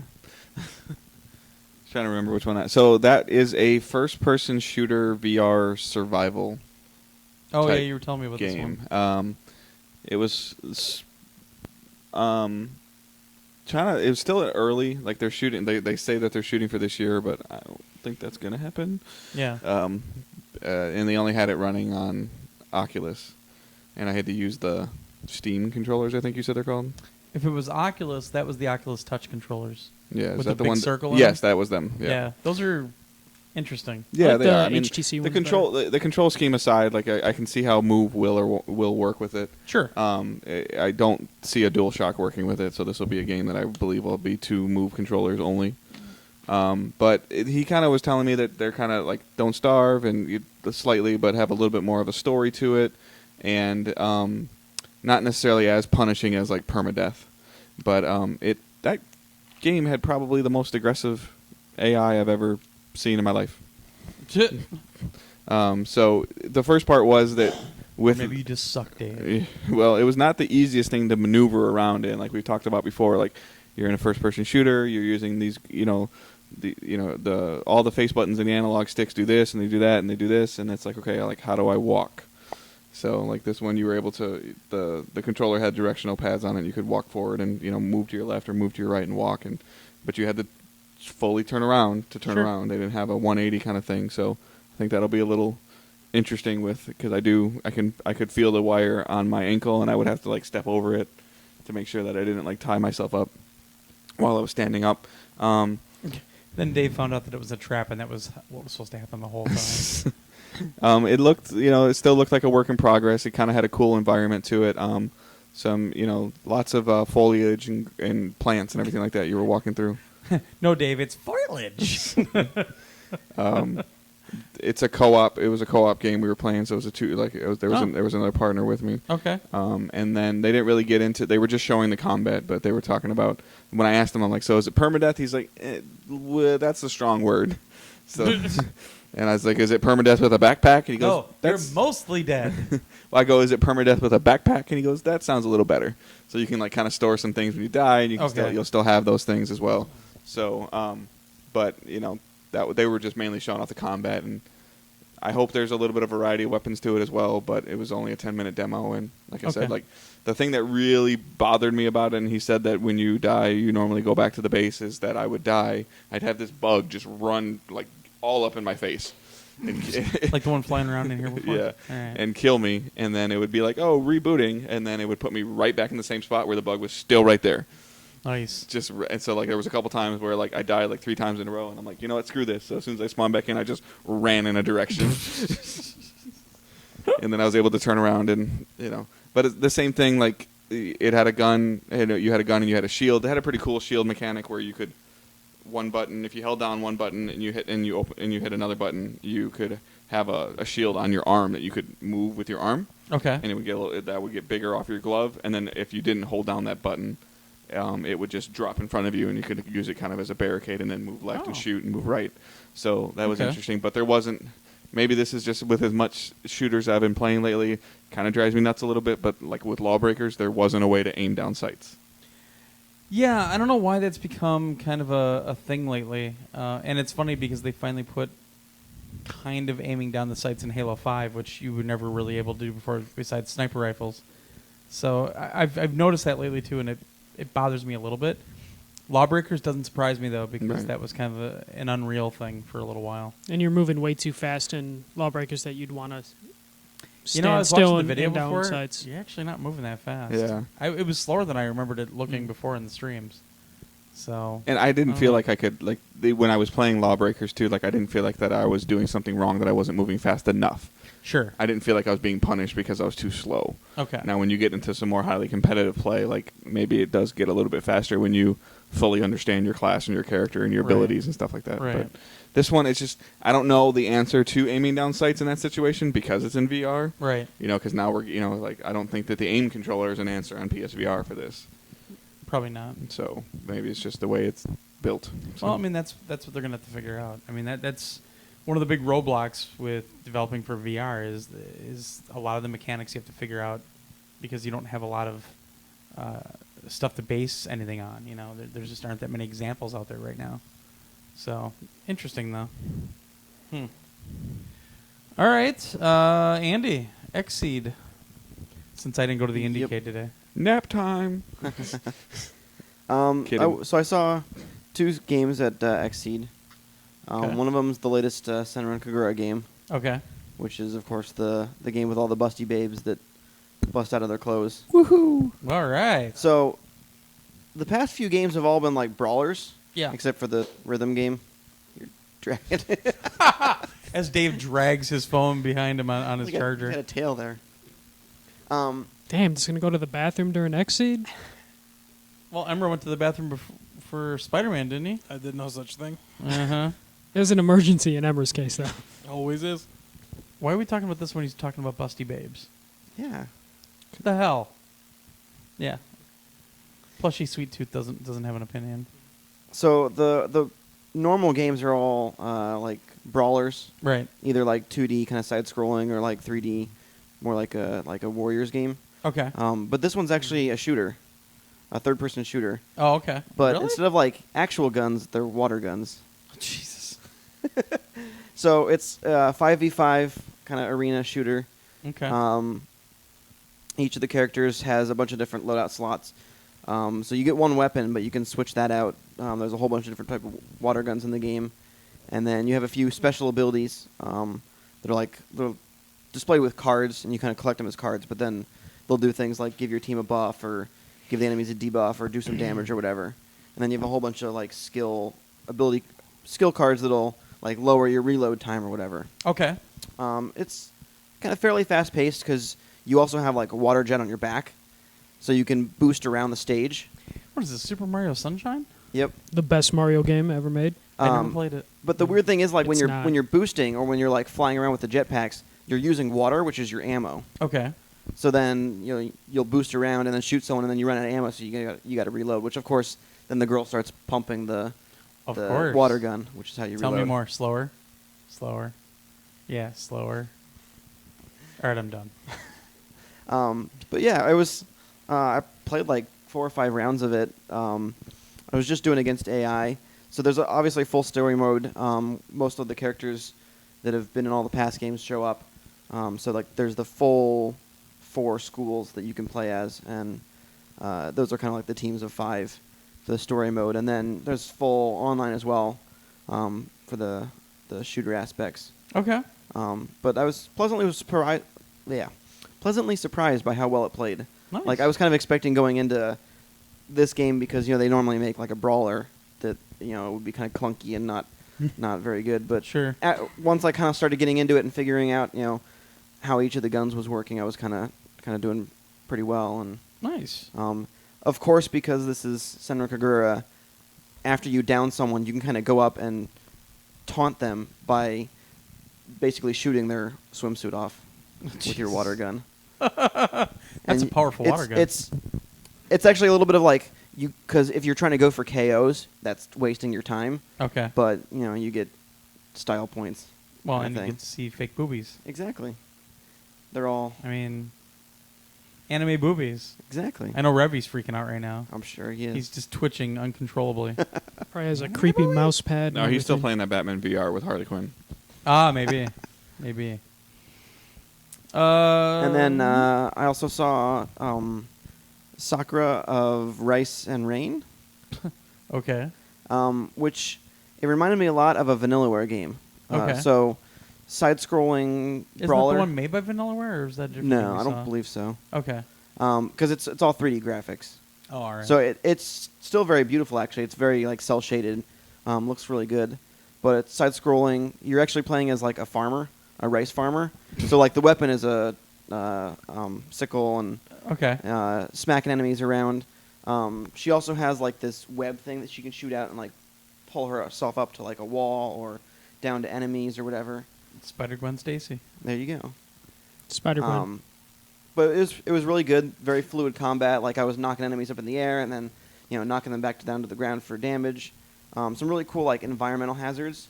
At one point there was like a giant mushroom, and I could like knock enemies into the mushroom for damage, and then they'd bounce off and hit some spikes for more damage. Oh, jeez. Kind of stuff. And yeah, so the combat was really good. Apparently there's also some like farming aspects because you're a farmer. But at least in the demo they just had like the combat sections. So I don't know what exactly that all entails. I guess there's some like collecting items to upgrade your weapons and Okay. all the kind of stuff you'd expect from that kind of game. But yeah, I was also very surprised by how much I enjoyed that. I'd kind of heard of the game and never really paid too much attention, but Sure. I came out very impressed with how well it played and how Cool. well it looked, and it's definitely a game I'll be looking to try out when it comes out. Any release window on that yet? I don't recall. I know Senran Kagura comes out later this year. I think in Right. like October. Okay. And I don't recall if there was a date on that one or not. But Okay. Cool. Dave, you had something? Mm-mm. Oh, you looked like you were... I couldn't. Well, it was funny because Andy was talking to me in the media room about it. He's like, I played a shooter today. And I was like, oh, really? And I go, what was it? And he goes, it was all these scantily dressed women. And I was like, well, how did it play? And he's like, oh. Oh. well, like I said, it played very well. Yeah, no, I know. I still don't think it's one that you'd play yourself, but My wife would destroy me. Just tell her it's Sexy Destiny. We got these new shaders. This is my Titan. Her name is Tina. Nice. Well, I think next on the calendar is when I went to Astro Gaming, which I originally missed on Tuesday. I had to reschedule to today. And what they were showing off was what we got an announcement for, I think, on Monday or Tuesday. Their new A10 gaming headset, which is a wired headset. But the headphones themselves kind of designed like the A40s a little bit. So they've got, the big air cups, the 40 millimeter drivers, but they're plug-in. And what this really affords people is the fact that Astros are usually pretty expensive. These are kind of the entry level Astro Gaming headphones. They're $60 on PS4. They make the same $60 ones work on the Xbox 3 or Xbox One. But if you have the old controller and you need the little controls for it, you can get a $100 set that has that stuff all built in. So volume control and mute and everything else. So I actually played Halo 5 with them for a little while, and they're fantastic. They sound just as good as the A50s and the A40s, and very, very comfortable because they use that really kick-ass, like real soft, pillowy foam that they have on the other headphones, and they're really good. Integrated microphone that you can mute by pushing up, and pushing it up next to you. And it's got like an inline volume control, but I didn't really even use that today because I was using the Xbox One version. But $60 for a pair of Astros is a pretty nice thing when you think about it. If you want some higher end gaming headphones, they're going to send a pair out to my place for a review, so we'll get on that. I still have to work on the A50 review, but no, they're very nice. I was impressed. I'm a big fan of the plug-in headphones because you don't have to remember to charge them. Yeah. I usually keep my V-Motos around. If you're going to get close to the same sound quality out of, plug-in ones versus, $200 ones that come with extra batteries, and making sure that you, when you stay up too late playing and you just don't remember to charge your headphones. Exactly. Well, I mean, I keep my V-Motos around because every now and then the A50s, my really only complaint about those is the dock, because when you just set the headphones on top of the dock, and you think it connects, but sometimes it doesn't. So all of a sudden you grab it off the dock, you put them on your head, and half an hour later they're beeping at you. I'm like, what the fuck? Why is this thing doing this? So it's nice to have a pair of plug-in headphones readily available. But the other thing about these is they're insanely durable. Like, I'll do a video when I get these things, but he was like, you can wrench them like crazy. Which is a big deal for Astro. Yeah. Very true. Their first lines were very you can good. pull them all the way apart and everything else. So if you got kids, they're a really good pair to have, probably. Probably also good because I feel like all the PlayStation ones tend to fall apart that way. And I brought that up, and I said, well, like a lot of the PlayStation headphones, they snap. I haven't used the Platinums enough to know yet, but we've got tons of reports of the Golds and the Pulse snapping. My Pulse is snapped. Yeah.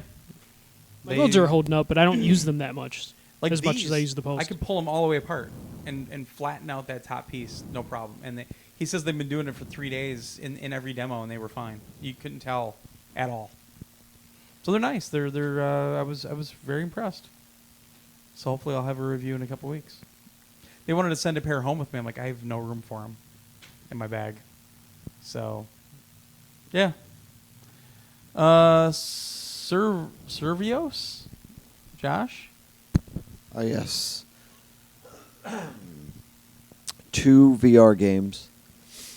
Raw Data, which is a dirty Star Trek game. Really? No. Like, what?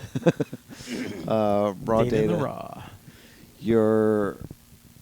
Raw Data, because he's a character. Yeah, Yes. it took a few seconds. No, because I don't really watch Star Trek, so it took me a while. Okay, so it's 2 players. You're in an arena, and there's going to be a full story to this thing, apparently. Okay. But we just played a small part of it where we're on some little space station thing, and the way it works is you do the teleport to move around. Okay.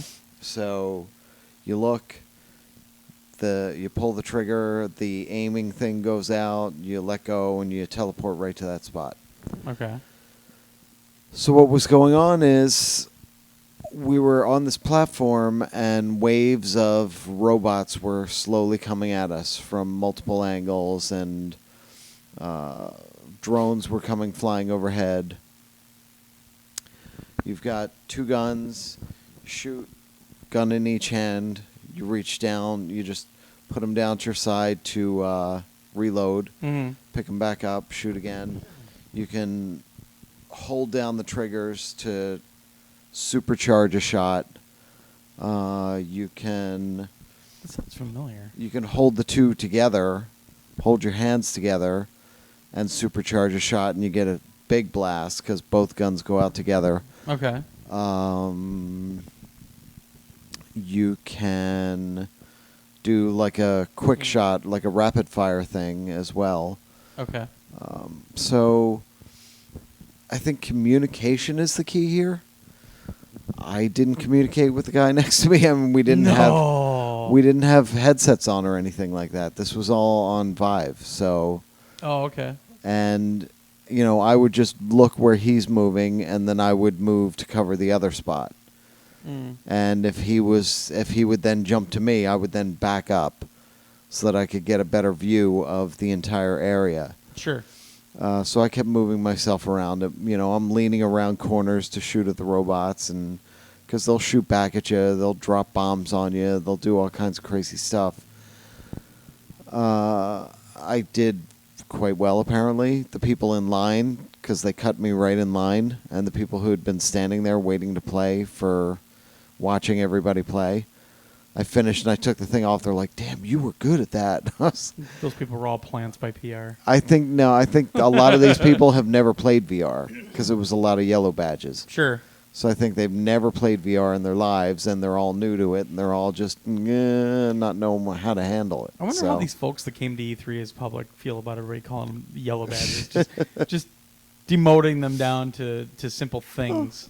I was joking on Twitter that we've reintroduced the caste system. I saw that. That was great.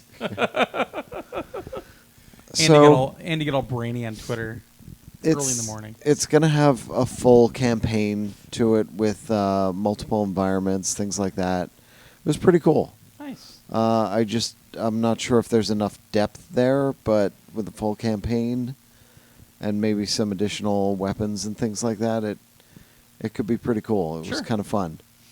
Now, the other game I played, which was Sprint Vector.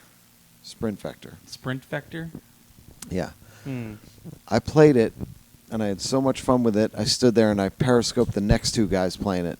Good job. But at least I got that damn wristband off. So my periscope is out there. You have to watch it, and it's crazy because all right, so the way this is, their whole thing is locomotion in VR. And what a problem that is. What a problem this is. All right. Nice throw. You're lucky those sunglasses are shit. That's why I threw them. I didn't want to throw too hard and hit Emra. Actually, you should, because he's falling asleep over here. Well, that was the thing. I didn't want to throw too hard because I could see his reaction time is cut way down. Look at him. He looks drunk. You're just in like a meat trance. All right. So he's getting like redder and redder as he gets sleepier and sleepier. So locomotion in games has been a problem, and trying to figure out how to do this in VR is a big issue. So they had the idea of using your arms.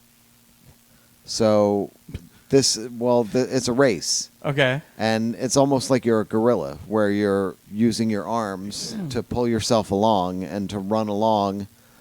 And it feels natural in a way. Yeah. When you're doing it, it feels kind of fun. So the entire beginning of it, you run through the course as like a demo, as like a learning thing with a guy in your ear telling you, okay, this is what you need to do. You need to swing your arms back and forth like you're walking, but you need to swing them really big and get a rhythm going. So you get this rhythm going, and you can speed up and really go fast. Okay. To jump, you need to push straight down and push a button as you're doing it, just to kind of push yourself off the ground. When you come up to the wall, it looks like a climbing wall almost. There's little green things on it, and there's green ledges and stuff like that. You grab onto one, and you pull straight down and let go of the trigger as you're pulling down. So like Robinson. And you can launch yourself straight up. Oh, okay. Launch yourself, like really high. Okay. Hey, yeah. This sounds No, like the people that made Eskin walked by, and then Why Do Birds Suddenly Appear started to play. Your feet never move. You stand complete. Well, I know. But your feet do move when you need to turn corners. You need to physically turn a little bit. But even that, I didn't turn that much. There weren't that many corners. They're adding in a drift mechanic. Because if you get up to speed, you can actually do it, and it feels right, they were saying. It's basically a race. So when you jump off of something and you're in the air, if you hold your arms both straight out in front of you like Superman, you can get a little boost and glide and fly a little bit further. Sure. So there's all these mechanics that you need to learn. But once you learn them and you get a handle on it and you race somebody, they said it's like Mario Kart. There's stuff on the track where you can pick up weapons. The guy in front of me in my race dropped a bomb. Yeah. That put this huge force field up, and as I went through it, it slowed me down dramatically. You get nitro, and you just pound on the triggers on both controllers to speed up with the nitro. It's intense. It's a serious workout, and I played through like I said. I was having trouble on the walls because I would grab hold and I couldn't get the timing of letting go of the trigger down. Almost keep it held down the whole throw. Yeah, it doesn't work like that. Oh, it's not the switch. All right. Callback. So I was having trouble getting up the walls. Like at times, I would fly up the walls and it was You'll great. Need 'em. You'll need them eventually. At Andy. times, I would fly up the walls and it was great. Every now and then, though, I wouldn't quite get it down right. One of the other things they were saying, people don't swing their arms the same way. Right. You know, when you tell them just swing it straight, swing it like you're walking. But yeah, some people swing it across their body. Some people will be going back and forth across their body as they're swinging their arms. So they have a system built into the program where it can figure that out and know that, okay, that's how this, without even, calibrating, it knows that's just how this person swings their arms. Okay. And that's movement. That's walking. So I played it. I beat the guy by 3 seconds. I was way behind. I caught up to him because I was sprinting at one point. I got stuck at that there was this last ledge to climb all the way up, and I thought he was going to catch me. And I got up to the top, and I just bolted and flew past him and beat him by 3 seconds. And the whole place was cheering. And that was the thing. Everybody gets into it. I watched the second one. I periscoped it. Guy on the left got it immediately. And he was cruising through. He finished up the whole demo track and started a second run through. While the other guy was still barely making it through the first one. He couldn't climb to save his life. He couldn't move to save his life. He was having all kinds of problems. So the race starts, and I'm like, that guy doesn't have a chance. And he ended up winning. It was intense, and the whole place was going crazy. But you finish it up, and you're sweating, and you feel exhausted. They're talking about, like, putting in 10, 20 people in a race together, doing stuff like that. It looks like it would be so much fun as even like a party game or something for Extra Life or something like that. It was a lot of fun. I really had a blast playing it. Okay. It is coming. Both of these are coming to PlayStation VR later this year. Okay. You played them on Vive. Yeah. Okay. But Sprint Vector especially is really awesome. I really had a blast with it. It's a really unique way to control character in VR, and once you get the hang of it and get the rhythm with it, it's insane. Cool. It's insanely fun. The sense of speed and movement in it is fantastic. Okay. So, yeah. I'm looking up your... periscope. Sprint Vector VR Racing. Yeah. Yeah, and you can see the people. Well, no, all you're doing is worrying about your Yeah, hair all I see right is your now. ugly mug. Yeah, I'm explaining what we're doing and where I am fixing your hair. Yeah. and what I just went You were through. kind of going like this. No, Well, I mean, I know that your makeup crew from the mornings isn't there with yeah, you. I so. just got out of there and I looked at myself. I was like, "Holy shit! Look at my hair," because I had that All right, there Vive you thing go. on my Now it's head. showing. I have that Vive thing on my head that feels too small and Yeah. feels like it's gonna pop right Yeah, off your doesn't head. feel like it's strapped on the back of your head very well. Yeah. Looking at this, I don't think I'll ever play this game, ever. I felt bad for the guy that was that one game I was at that he had to strap because I had to like kind of kneel or squat so that he could put it. Yeah. He had to knight you. It's crazy fun though. So if anybody wants to see, go back and watch that Periscope, because I was just going to show a little bit of it, but then I ended up staying because I wanted to see who was going to win this race, Yeah. and I did the whole thing. Was this on the show floor? Yeah, it was right at the edge of the indie booth. Oh, okay. Okay. I didn't go over that direction very often. Yeah. And man, it was fun. It was so much fun. Cool.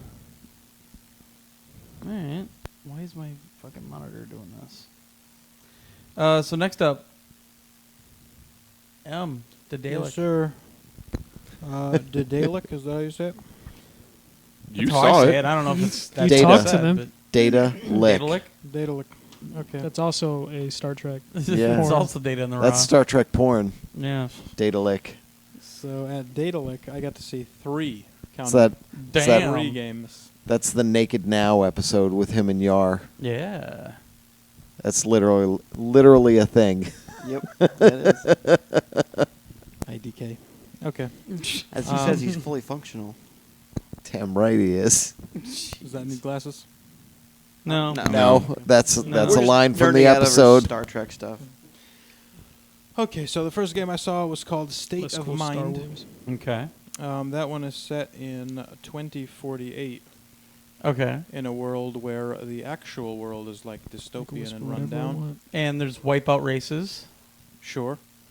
And there's a utopia that's kind of computer based that people can upload their minds to.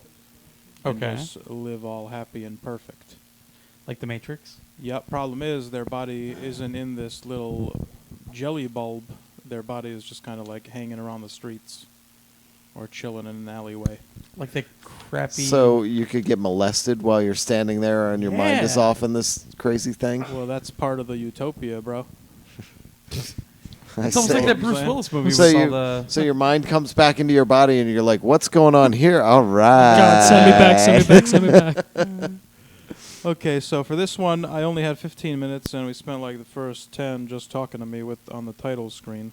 So, Oh God. and then we finally got into it, and I'm this guy Richard. I'm a journalist who hates technology, but I write about it.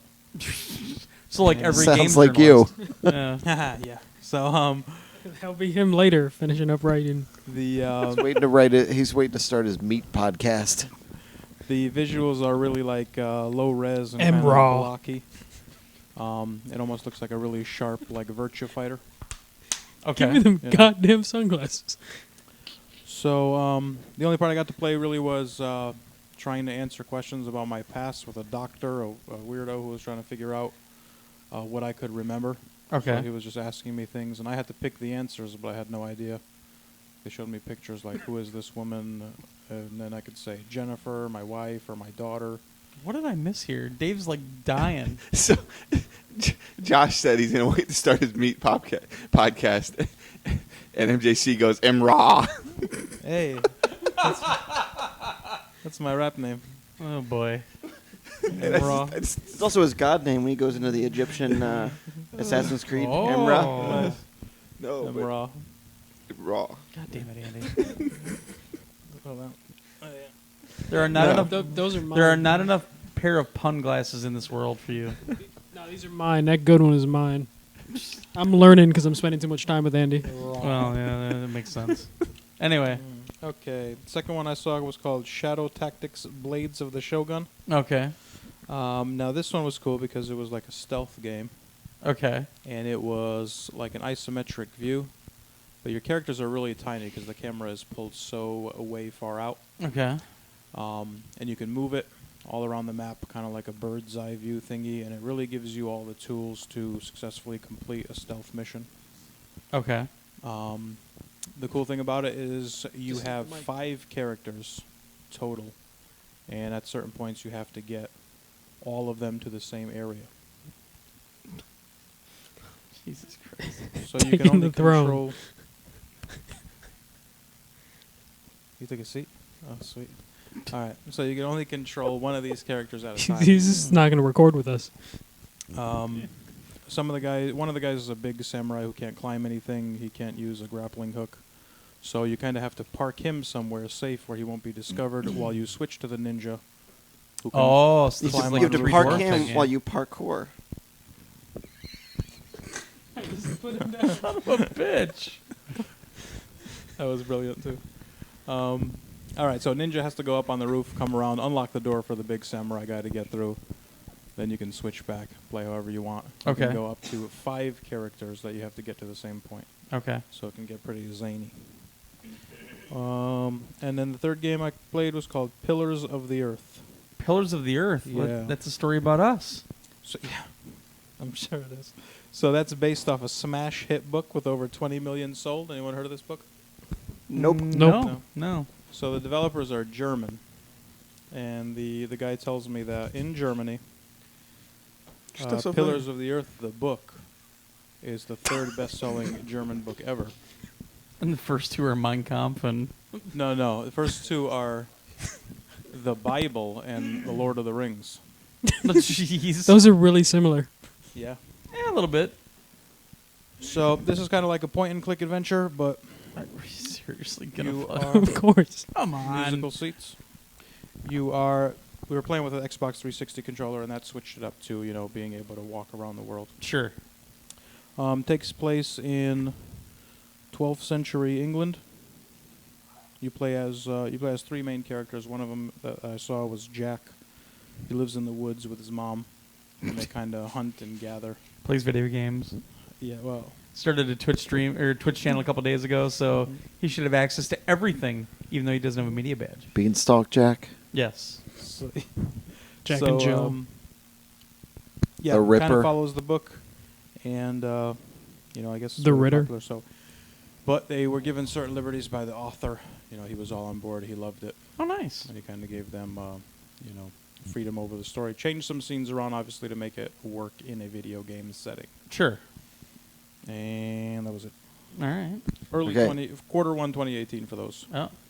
Nobody tried that Forza game on hydraulics because if anybody could get near it, there was a line 400 people long. Yeah, the line So, was no. atrocious, but I did watch people play on it. And actually, they, at the Big Ben booth, they had WRC running on one of those full motion seats.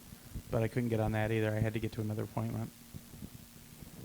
So there you go. That was an answer to one of the YouTube comments. Sorry. Got anything left in the tank, Cam? No, that was it. All right. Who's next? I guess I'll just go look. Maximum Games, Dave. Oh, okay. It took him a second. No, I was trying to Sorry, remember. I was talking to the other Dave. No, I was his trying to- eyes popped open. He's like, "Did I go to that?" No, I Destiny, did. Dave. I was making sure that that wasn't the other one. God damn it. Because that was, oh shoot, I don't remember the name of the game. I have to pull the picture. Dead Rebellion or, it was okay. So it's a zombie shooter, first-person zombie style shooter game. Okay. So the way that it works is that there's a couple multiplayer modes they have of, I think we were playing 5v5, and so it's your team versus the other team, and there are zombies riddled throughout the map.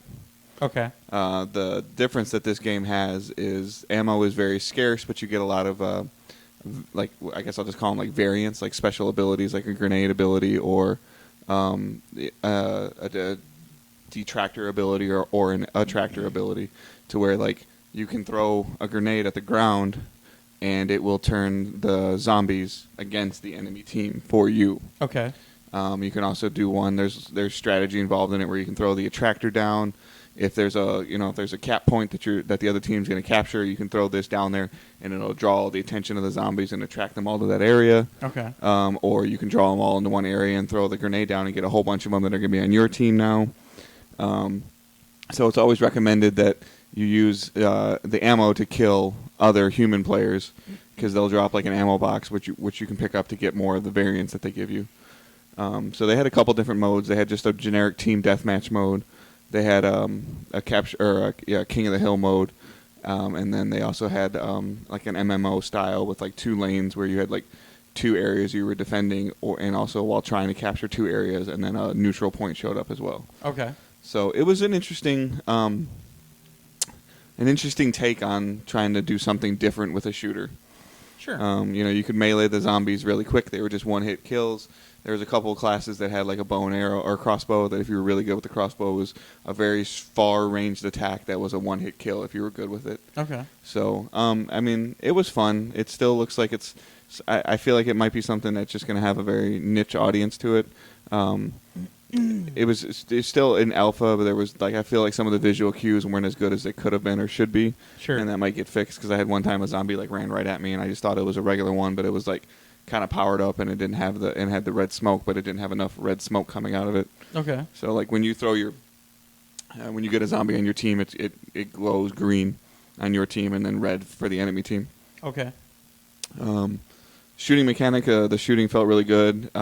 Again, depending on the light, heavy, or neutral loadout that you ran, or medium loadout that you ran instead of neutral, you had like the heavy loadout had a gun that had a huge clip, and it did good damage but took forever to reload. Oh, of course. And then you had one that the light loadout that I played with last. That's the guy that had the crossbow and stuff like that. Like, he moved 200% faster than the other two.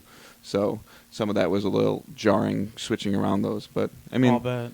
In general, on the surface, I liked what I saw. It just would concern me about any kind of depth or long-term playability. Sure. All right.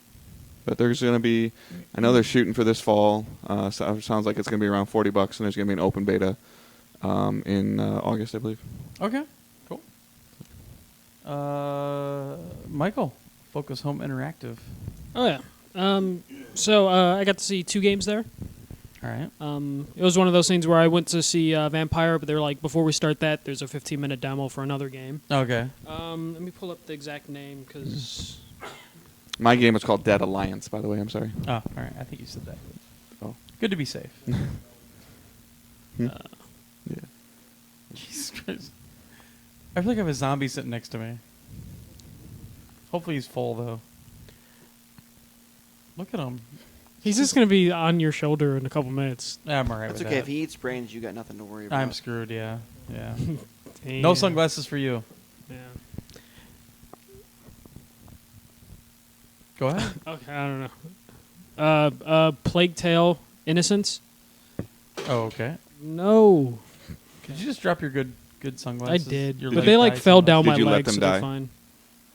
Get them fucking glasses. I'll wait. The first time I had to wear them this week. I know. I'm so so puntastic. he got it in. Good job. Okay, fairy tale, whatever. A Plague Tale Innocence. This takes place in France during the Black Plague. Oh, lovely.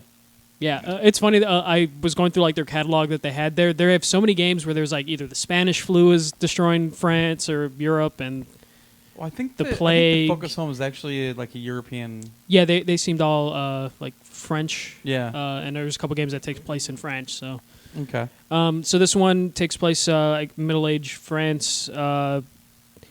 The town you're in.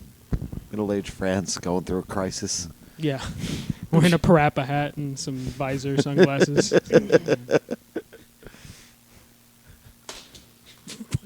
Right on iPad. And he's already got a pair of sunglasses on, so he can't see. Yeah, I can't see what's going on. Had to Pretty sit the damn good shit throw out of for your sunglasses. iPad. Just saying. True. So you play as a girl. She's probably in her early teens. Okay. And you're trying to protect your brother and find your mother during this. basically the bad guys in this game are the Inquisition. The Inquisition. Watch our show. The Inquisition. That's not a pun. It's a reference, though. We can It's a do movie it for reference. We could do it for references. So I'm not wearing them. Fuck you. there's honor, and he just refuses to. It's a Mel Brooks movie. So the main thing you have to worry about, it's always like dark. Okay. So you're always trying to avoid like the Inquisition that are around there, but then also because it's dark out and it's the plague, there are just like swarms and swarms of rats. Okay. That you have to avoid at all costs, because as soon as you're there with them in the dark, There were rats, Dad. as soon as you're with them in the dark, they just take over your whole body and eat you. Movie reference. Oh, you if you're afraid of rats, they have thousands of rats that just are all over I'm the not really floor. afraid of them, but that's just creepy gross. Yeah. And also, John on the chat, did anyone play Skyrim VR? No, they did not have it there. They wanted to get it there, but it's the build that is available right now wasn't really playable, so they didn't get Are it. you sure And we they couldn't didn't have get it near that. We couldn't get near the Bethesda booth if we tried. They were trying to get it in the Sony booth, and Oh, Bethesda because said they the didn't. Bethesda booth had 3 VR setups, and they each had a PSVR. And Okay. given Well, their other 2 games, I don't think were on PSVR. I don't know. Maybe they were bullshitting But, Sony, but yeah. somebody actually talked to us about that. Yeah, it was hard to get into their booth. So yeah, Bethesda's none booth of is us really tried. crazy. I think Yeah, they're giving that away was milkshakes. That's why. Yeah. Oh, they were in that little diner? The first day, I saw someone with a tray of milkshakes, and it was like, beat the demo, get a milkshake or something like that. But Okay. I didn't see the milkshakes the second day. It might have been one of those like, this is a really good idea, and then they realized like, oh fuck, we're out of milk. Yeah, this is a mess. And, okay. We're Sorry out about of, that. We're out of ice cream. All right. Where were we? So, since you're playing like a young girl, you can't really fight the Inquisition. So, Nobody. All right. so you can't really fight them. So, you have to use the rats to your advantage. So the rats won't go to any light source. Okay. So if you can somehow take out the light sources where the Inquisition are, the rats will just eat them alive. Ugh. So it kind of becomes a puzzle game, and you have to like use stealth mechanics to get around the Inquisition, and also then use the light sources to your advantage, so the rats can take care of it. Just to let you all know, I'm relinquishing any claim I might have on this review. It looks creepy. One of the first questions someone asked are like, "Are we going to see the kids die by the rats? Because we saw the Inquisition people die, gosh. and it is brutal." And they said, "We thought about that. It was too horrifying to watch, like because you're protecting your brother who's probably like 7 or 8. Oh my god. And they're like, we saw how it looked when he died, and we just can't do it. We just cut the black when it happens. It's like the early days when Kenny would die. But way worse because it's realistic looking. Yeah, yeah. So it was just a quick 10-minute demo. They just showed the girl only is equipped with a slingshot, so she's just like knocking lanterns down and just trying to find ways to bring light near her. And then you can command the brother to help get into areas that you wouldn't be able to get to anyways because Okay. he's like a small child. And it's just navigating through everything. It's more puzzle than it is like action. Okay. It actually looked really cool. It's coming out next year. They started the thing by saying like it is a single player only game, and then the first question is it multiplayer co-op? And it just bothered me because every appointment I had that had other people, the first question for everything was, is there multiplayer? I gotta tell people on my Twitch channel, bro. But the game actually looks. I really wasn't expecting it because I didn't know I was seeing it. Sure. It was just one of those like double bookings where they made sure to book an hour. The bait and switch. But I was fine with it. This was fine. And they kept it 15 minutes, and then I got to see Vampire for 40 minutes. Oh wow. It wasn't hands-on, but they went through like a whole bunch of missions in that cool. and got to see a good chunk of the game. All right. I saw Vampire last year. Just a quick thing about it. You play, I believe he's a doctor. He goes to a town during like town in England or somewhere in that general area. Sure. During the Spanish flu. Okay. And the reason he goes there is because people are dying left and right, so they might not notice people that he kills as a vampire. So okay. he needs to. He's trying to feed, but he also knows he can't like just go crazy. because everything's his food. Okay. So he's also trying to keep people alive so he can feed on them later. And there's a whole mechanic where you level up by feeding on people, Okay.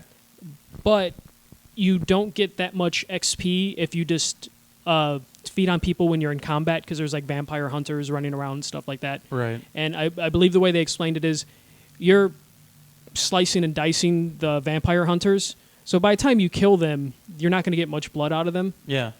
So the main point, the biggest like aspect of the game is picking and choosing which like innocent people you're going to have to feed on. Okay. So there's the whole mechanic of every character in the game, every NPC has a name and a story, and they matter in the town and the districts in that town. So their death will have an effect on everything around them. So So they showed a quick mission where like he's like, okay, we need to feed, so we need to find someone in the town to kill. So we found a guy named Seymour who... Seymour asses. Is that Seymour sunglass butts? worthy? I mean, you could toss the sunglasses to him. I don't know if that's... Come on, that's from The Simpsons. You can toss them to him.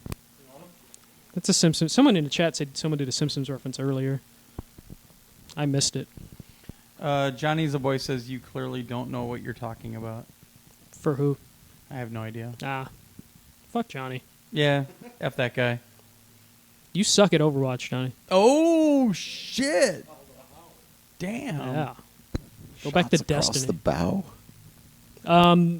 So we went on this really long mission. It was like probably like a half hour of just this one particular mission where we found this guy, Seymour. He seemed a little off. And after talking to him, we started to build a profile for him. Okay. And we found out like he's like a little mentally ill. So it isn't. There's this weird like characteristic that they put on everybody, to where if we would kill him, we would get a certain amount of experience points. But because he's kind of sick, he's not worth as many points as someone who's fully healthy. So we find out that he's looking for his mother's necklace. So we're like, okay, we're gonna go find this necklace. We go find a necklace. We find out that Seymour is actually killing people. Oh. So then it's just like, okay, so we have a reason to kill Seymour. He's killing people. He's not that good of a guy.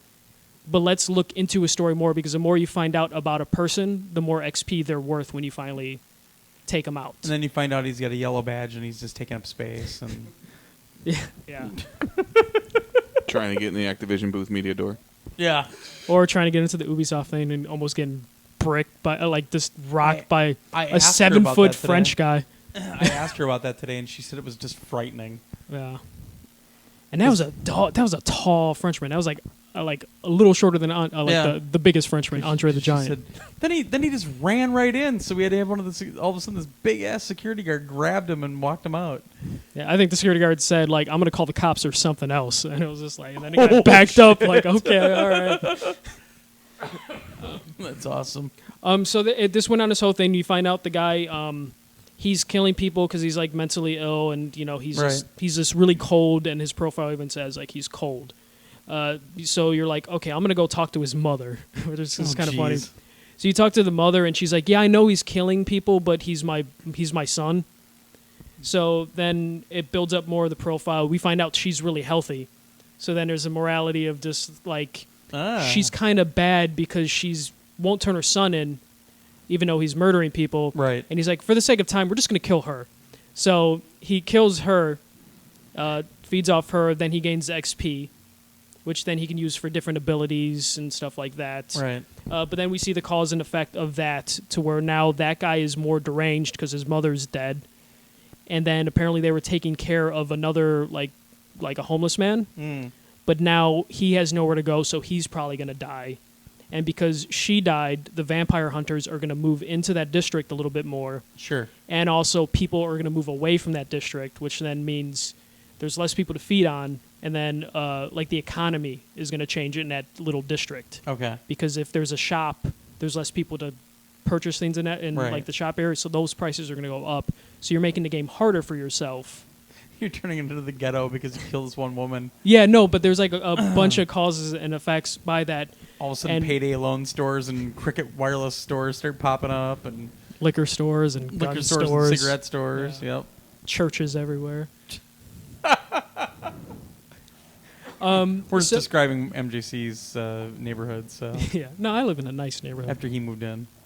No, I live in a nice neighborhood. We got a Taco Bell that's a bar. Oh, that's right. I Yeah. forgot they got that one down there. Yeah. So at one point he just like pulls up a map or like something in a menu that just shows all the people in the town or in this particular district, and just all the how they're connected to everyone else, and he just emphasized like the cause and effect of everything. So it was really cool because that's the big thing. They don't want you to just kill, like without care.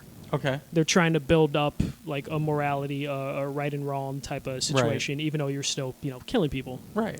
But that's your food. That yeah, exactly. It's you your rely food. on that. Yeah, it seems really cool, and it just seems like if they can nail everything, that with that, because he says there's multiple endings, and if you could just ravage the city, but you will find out that the ending for doing that is not going to be Sure. the right. It's going to be a bad time, that ending, because I guess you could just kill everybody, and then you'll get the end game because you're just going to die because Right. there's no one there. I'm just thinking of how devastated that small country was with all those cows that Emra ate tonight. He was the Those vampire lambs. tonight. You were on those lamb chops big time. They kept coming around, man. The only thing that was saved were those pigs. Yep. The pigs were safe, but he wouldn't even look up from his plate, folks. They would walk around and they would say like lamb chops, and you'd just see his hand Yes, go sir. up in the air. He never said quit. They just took his plate away Yeah, they from took him. your plate away. They cut you off, and then you started bullshitting and saying you were all right with it. We know you weren't. No, all right I with could it. tell you were kind of upset. I'm telling you, that manager came over because the meat men were telling her that We're running out of I meat. wouldn't stop. This dude won't stop eating. He's taking two at a time. We only cut one at a time, but he's Does taking this two. sound like a man who had all he could eat? You just keep. They're just cutting. And you're just like keep cutting, keep cutting. Just keep Sir, going. it's all bone. Yeah. I'll gnaw on it. That's fine. I get the marrow out of it. Oh man. I was gonna see another. They had like Call of Cthulhu or the official Call of Cthulhu Oh, sure. game. Yeah. But that's when Dave texted me of just like, can you please jump to my other appointment? So I ended up skipping out and then joining Dave on his appointment. What was that? Calypso. Oh, yeah. Calypso Media. Yeah, so they showed Tropico 6, Empire Railroads, or Railroad Empire, sorry, and Dungeons 3. Okay. These are very interesting games if you're into that building, resource management style of Sure, game. Tropico sure. looks, obviously they're on their 6th version of the game, so it's a relatively popular successful series. series. I used to play the first one. Man, this is like their second or third on console. Yeah. So- Yeah. So, like, what I was seeing is interesting because they're showing like multiple islands now, resource management, where you can see like on the properties that you own, like this area has more coal, and it's better to drill for oil over here and stuff Sure. like that. But then obviously the things you have to make sure that there's a port there or there's transportation there, so all while you're still trying to make sure that you are as El Presidente, like the people are happy. Yep. Yep. So like, and it looked really, really good. Like the game looked cool. Like as you zoomed in closer to like street view, like you'd see people moving around and doing things. And That was always one of the things that you could get in that game, because even the first Tropico, that had to come out like in 2003, I would say. Even back then, it looked fantastic for the day. yeah, and they had this what do they call it? Like a ram, or what was that to get the landmarks? Oh, Raid. Raid. Okay, yeah. So like where they went and stole the Statue of Liberty. Nice. You could put it in your thing. And you rename it to like something like Yeah, Liberty or something. But So it's the one from Vegas, the little one. It looked pretty big. They had like there was other ones they had on there, like the Eiffel Tower was on there, the Taj Mahal was on there. You can go steal the Taj Mahal. Oh, no shit. Yeah. So they were like certain things that were on there, and then that was kind of cool. But that's a mausoleum. Why do you want somebody's grave? Because you can. Yeah, I guess. You know, and then again, obviously, like you have, they have this way in Tropico that you have this way to do like campaign speeches when the people are getting upset, and you can focus on things and make promises, and you have to make sure you try to keep those promises. And then I found out that building a wall, stuff like that. I found out like not getting reelected is game over. Yeah. But you can delay that as long as possible by taking you can the declare election martial away. law. Nice. So it's definitely it's an over the top game that has some really really cool simulator aspects to it as well. Sure. And then Dungeons 3 they showed. It's again, this is not my genre or my style of game. From the surface, it looks like Dungeon 3 is. I could just tell during the appointment. Tropico in Dungeons. Ah. But it looked like you could build you gather resources, gather money, make your dungeon bigger, make different rooms in your dungeon, and that fortifies your people that you can send out. To take over. The one cool thing they showed is like taking over an area. Like you could evilify it. So they had like their version of like Mount Rushmore, and then when you destroyed that or killed all the people that were in that area, you took over that area. God, it was like Tropico. It turned into evil Mount Rushmore. The problem with the appointment, the games look great. The games look really cool. If you're into that thing, they're very deep, very heavy resource management. Or on the surface, they could be. I just want to build a bunch of shit and play with it. Sure. Like that's cool as well. Some of the problem was it was all hands off, and it was just a guy talking to us while he was clicking on the mouse.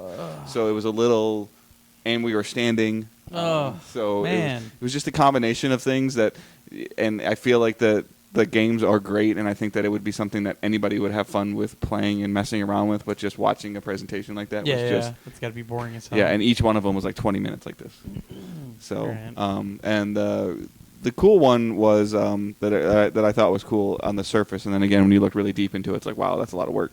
Sure. Is the Railway Empire, which is they have they use Google Maps, and they have like regions of the U.S. and they had like San Francisco and Sacramento and Los Angeles and San Diego, and in those cities like there would be resources, and your job is to use the railroad tracks to get those resources to move around, and then you can start buying the resources.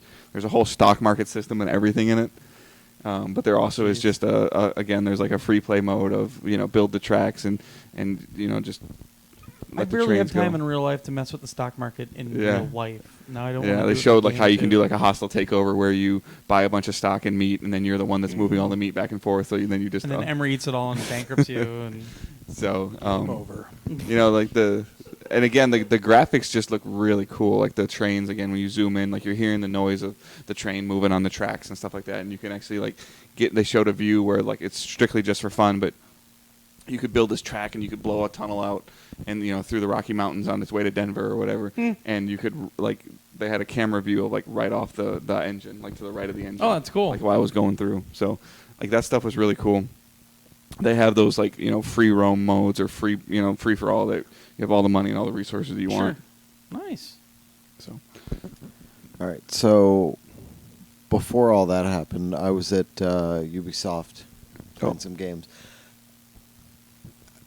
Was that was your last one, right? Yeah. Yeah. Yeah. Other than I did play Agents of Mayhem yesterday and I didn't talk about it, but so nothing crazy. Just game is a lot deeper than it was when I did my March preview. I would assume so. Yeah. Coming out in like 2 months, and there's a whole upgrade team system, upgrade individuals, upgrade weapons, and skins, microtransactions and microtransactions, now. and For what? Agents of Mayhem. No, like microtransactions for what? Everything in their mother. Gun skins, body skins, ways to spend money to get more attributes to buy more mods or mods for your guns. Skins. Yeah, like I thought I loved you, Deep Silver. It's just thought wrong. Just ways to upgrade your character or your team faster. So, but it's still like over the like vehicle skins and stuff like that, like everything. And I misspoke earlier. I said Seymour Asses was from The Simpsons. It was Fry's dog in the Futurama. Yeah. Seymour Butts was in Simpsons. That was Mo. Yeah. Yeah. All right, so I played Assassin's Creed Origins. Okay. Finally. And? It's gorgeous. You're welcome. Yeah. That was awesome. And Ubisoft Dave. it's pretty sweet. It was just a simple mission to find something that was underwater. Golden statues. Some golden statues, because somebody was being whipped by a priest. All right. And there are small things to climb. There are buildings. There are rock cliffs and things like that. There is climbing still in this game. Sure. Didn't seem as Valkyrie to me the little bit I played. No, yeah, it felt really good, and it looked great. So I am very excited for that. And then I played the South Park demo, Sure. which took place entirely in a strip club. Yeah. Nice. Peppermint. Fuck. What was it called? It's basically Spearmint Rhino, but they called it like Peppermint Elephants or something like that. Yeah, it's got a lot of nudity, a lot of language. It's the first game you should introduce Mason to when you decide he's good enough. Yeah. There you go. Look at this cartoon, Mason. So you're trying to find a stripper, a very specific stripper, and you walk around to the strippers, and they're all saying, "Aren't you too young to be in here?" Stuff like that. Yeah. So you decide you have to go to the VIP lounge. But the only way you can get into the VIP lounge is to take a couple of drunk guys in there. You're going to try to get information out of the drunk guys, so you take these two drunks into the VIP lounge, and there's your first QuickTime event, where you actually have to lap dance and grind on these guys. Jesus. It is insane. It is fucking insane. That's awesome. Yeah, it is. I was laughing the whole Game's time. gonna be blocked on Twitch streams. I was like, this is mental. And then when you get out of there, you find out her name, or you find out, what she looks like and everything. She has a penis tattoo. Where? Well, you'll find out when you play the game. But now you have to get her out on stage, because you realize the DJ is calling all these girls out on stage. Yeah. So you have to get the DJ out of the way. Is there one hideous stripper just walking around there every now and then? Dance. Nope. Anyone want to dance? Nope. Okay. So you have to make him, I forget what it was, some drink. So you have to find the ingredients to drink, but you have to find ingredients that will also make him sick, which include jizz. Of course. And fart. Of course. And some other things. And it's just completely mental. They've gone way over the top. Nice. With everything, and it is filthy as hell. Nice. Any combat, like turn-based combat? Yeah, Okay. yeah. I had a whole combat thing, because once the guys realized that we were just kids and they were all angry, and they were the worst lap dances they ever had, they weren't going to let us out of the VIP lounge, and we had to beat them up to get out of there. Is it still the grid system where you can see like the 3 squares forward or whatever? Yeah. Okay. Mhm. Yeah. I thought maybe with the delay they might have altered things or changed things. They wanted to keep the combat system kind of similar, but it's expanded now. Yeah. Yeah. Yeah, it was pretty cool. Did they show any other classes or superheroes? No, it was just Boo. Diabetes Man and his sidekick. Pat Malkinson. Yeah. Nice. Well, because I think you could like take the hero persona and that was your class, right? When as the new kid, you could pick like the hero you wanted, and that would Right. be like a ranged attack or Right. up Yeah, close but attack with this style. demo, it's just Okay. Diabetes Man and generic sidekick. Okay. I like my I was- sidekick, and I looked at the guy next to me because everybody was paired off, and you're going through it with a guy, one of the developers behind you. Everybody's got the headphones on. He's just talking in your ear to kind of walk you through. Were you Sure. playing co-op? No, Oh, okay. not at all. Just no. two screens with a Two coach behind screens, you. yeah. Okay. So my guy didn't look like generic guy on the other screen. Yeah, right. It's Okay. just random character. I'm just trying to remember what that I gets saw thrown in. before last year versus what's now out on Yeah. the floor. So, but man, it's fun. Nice. I'm really excited for that one, Yeah, me too. and it's not that far off, actually. Yeah, October, right? right? Yeah. Yeah. It's coming soon. So. They were doing something really cool with the T-shirts too, and I didn't find it out till like 4:00 today. Yeah. Yeah, and then I tried to go over there, and the line was closed because there were so many people. Oh yeah.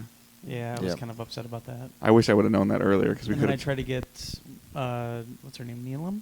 Mm-hmm. I tried to get, I go, or she says something like, why? I don't even have one yet. I'm like, well, Let's go get one together.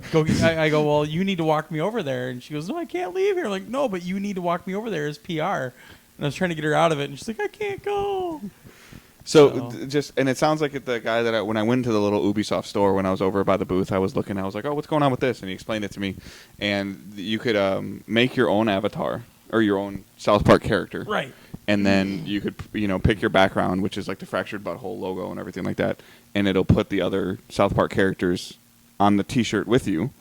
And it would print a T-shirt for you, and they were giving them away. They were giving them away for free, and it does sound like it will be something that can be done. Like when you make your character in the game, more than likely you can go to Club Ubi or whatever and get a T-shirt. I'm totally doing that. I'm so mad.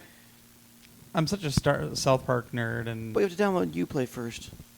yeah, it might be one of those things where you can use your Uplay points for it or something. Who knows? You probably have more than you realize No, well, once you link it to your PSN. yeah, but I spent some of it in Wildlands Oh yeah, that's right. to Yeah. get some stuff. You got a lot of it too with the season pass for Wildlands. Oh, so, yeah. Oh, yeah. If nobody's really messed with that, it is a pain in the ass. But once you kind of get through the couple of the hurdles, it's actually kind of Uplay cool. still sucks. Uplay is trash. No, the Uplay is gone. Like for the most part, it's just. But like the little bit, because playing Watch Dogs and playing Division and playing Rainbow Six Sure. and playing Ghost Recon that I have, Oh, I gotta finish Watch Dogs. you 2 get still. you get a trophy in the game and you get like 150 Ubi points for getting the trophy. So Yeah. it's an interesting system. It's still the website is still just a giant cluster. But Yeah, I can't stand it. Oops. So is that all you played at Ubi? Those two? Yeah. Okay. And I went over to Devolver Digital right after DevLover Digital right after that, and went in and I was gonna Periscope genital jousting, but right as I got it up and running, the guys playing ended the game and walked away, and Nah. they switched it to something else on the giant screen. Aw. But I took some pictures of the setup and some of the screens and Nice. sent that out on Twitter, and people are like, "What the fuck is I'm so that?" upset that I didn't make it over there this week. And I played twice. Ape Out, which was awesome. Ape Out? Yeah, Never heard of that one. it's a so one of the ones they showed in their conference that wasn't a conference that was a conference. I don't know. And if you folks haven't watched the Devolver Digital E3 quote-unquote press conference on YouTube, you need to watch it. The 'cause pre-show, it's post-show amazing. thing is a little weird, but the conference It's amazing. is crazy good. It is one of the best things that has happened at E3 ever. Yeah, Anyway. this thing is a top-down. It looks all very shadowy.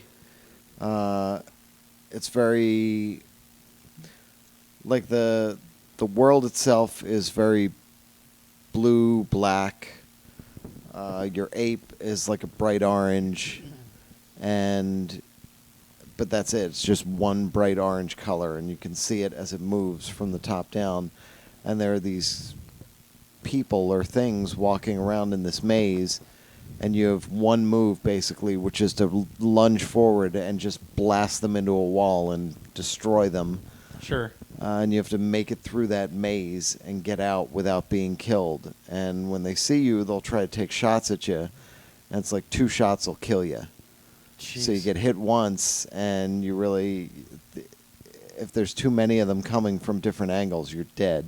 It's really hard, but it's really, really cool. I played it for a while. They seem to respawn in different places every time, and the maze is like a set maze, but the angle that you're seeing everything at and the way it all looks is really unique. It's Okay. very cool. Hmm. So Cool. but that's it. I went over to Devolver a little bit too with MJC. You guys are dicks. What did Just you wanna let eat? know, you're all dicks. I got the barbecue pork I didn't go. and the sausage. Smoked sausage. But you guys didn't have the sweet beer. I had grabbed cider some balls yesterday. instead. Yeah, they had balls. Yeah. That was Some root beer. Man, I haven't drank that stuff in eons. me neither. Like it's Did been we, like we it's both so said long. the exact same thing. We're like, balls. I haven't seen that forever. Yeah. Oh. I used to get it. I remember we used to go to CompUSA to get it. because it was either that or you had to order it from like ThinkGeek. It's a soda that is like over caffeinated. I know what it is, but you bought it at a computer store? Yeah, Yeah, it's like always associated with like gaming. Like gaming, and stuff, yeah. Yeah. I only get okay. it. The only place I would get it was a LAN center called Ignite in Chicago. It's the only place I know where to get it. I mean, in Milwaukee, there really weren't.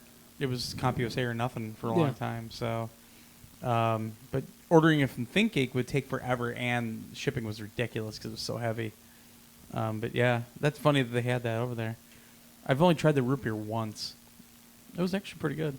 I had just the normal blue bottle, Oh, the blue ball. tastes like Sprite. Oh man, Yeah. that stuff is good. Nice. And we played a couple games, some Nidhogg. And then what was Yeah. the other Nidhogg game 2 or called? the first one? Um, That- you, Nidhogg First 2. one. Oh, the first one was over there when I was there. no, Oh, it was the 2 second wasn't one. up. No, 1 was up. 2 wasn't. Oh, when we played. When I was there. Okay, yeah, That's when we what were I'm there, saying. it was 2. Yeah. Wait, was it on like the big screen? Okay, it was on the little thing. Yeah, we two was running when we were up there. Yeah. I won. we had a nice, we had a nice long match. I almost won a few times. Yeah, it was almost like a 5-minute match. I think it was down to the last like 10 seconds. Yeah. And played that Zelda-like game, Songbringer. Songbringer. Yeah, that's pretty cool. Nice. Well, I went back over to Namco Bandai, Oh, nice. and I played Project Cars 2 on PS4. Man, it looks so good. VR? No VR? They didn't have the VR. They haven't really talked about PSVR for that game yet. I thought when we saw the presentation thing, they said that they had a VR rig there for it. But that was all about PC. Oh. And they had it running on PC on VR. Because the first game runs in VR on PC. Mm. They had it on one of those motion gimbals and everything too. But the weird part about it is the first Project Cars, they had talked about they wanted to patch PSVR VR into that game, and they never did. It came out for Oculus, but they never added PSVR support for it, and they never did anything for the Pro either. But 2, I mean, it looks night and day different than the first game on PS4. It's crazy how good it is. Driving was a little weird on the controller, which is funny because when we talked to that guy, or when he was talking to us yesterday, he made that point we want to make sure that it's playable on a gamepad, and that's it was a little jumpy still, but it was cool. I'm really looking forward to that. And then I played Ace Combat in VR. Holy shit, is that cool! And it's funny because the guy before me could not play that game. It was awful, and I was getting scared. I'm like, boy, is this gonna be is it that disorienting? Because he was missing everything. But I had a blast looking down and seeing all the controls in your cockpit. Yeah. And it worked really, really well. So that was awesome. And then I walked over. I went through Bethesda. That booth was a mess. And then I went over to Activision. Did they have swag? Yeah, some girl. I was behind the Bethesda booth to go over to the media section and see somebody, and this girl walks up to one of the Bethesda employees and literally said, "Is there any swag in this booth?" And I just shook my head. They should have just said all the swag, put some glasses on, walked away. That would have been awesome. And of course the girl's like, go over there, maybe. I don't Only know. if you walked away with swagger. Where are the punk glasses? I don't know where they are. Okay, There we go. Emmer woke up for that. But then I walked over to Activision because I knew we were going to be doing an interview. And Dave came over and we talked to PR, and I got to play COD World War II multiplayer, which I really wanted to play. And they had 2 different modes. One of them was kind of a progression mode. The other one was just team deathmatch. The people on my team sucked. They were awful. So we lost both matches. But I had a really good time. It's cool going back to basics with that game. I didn't have to worry about people jump packing over me or doing these crazy weird boosted slides past me or whatnot.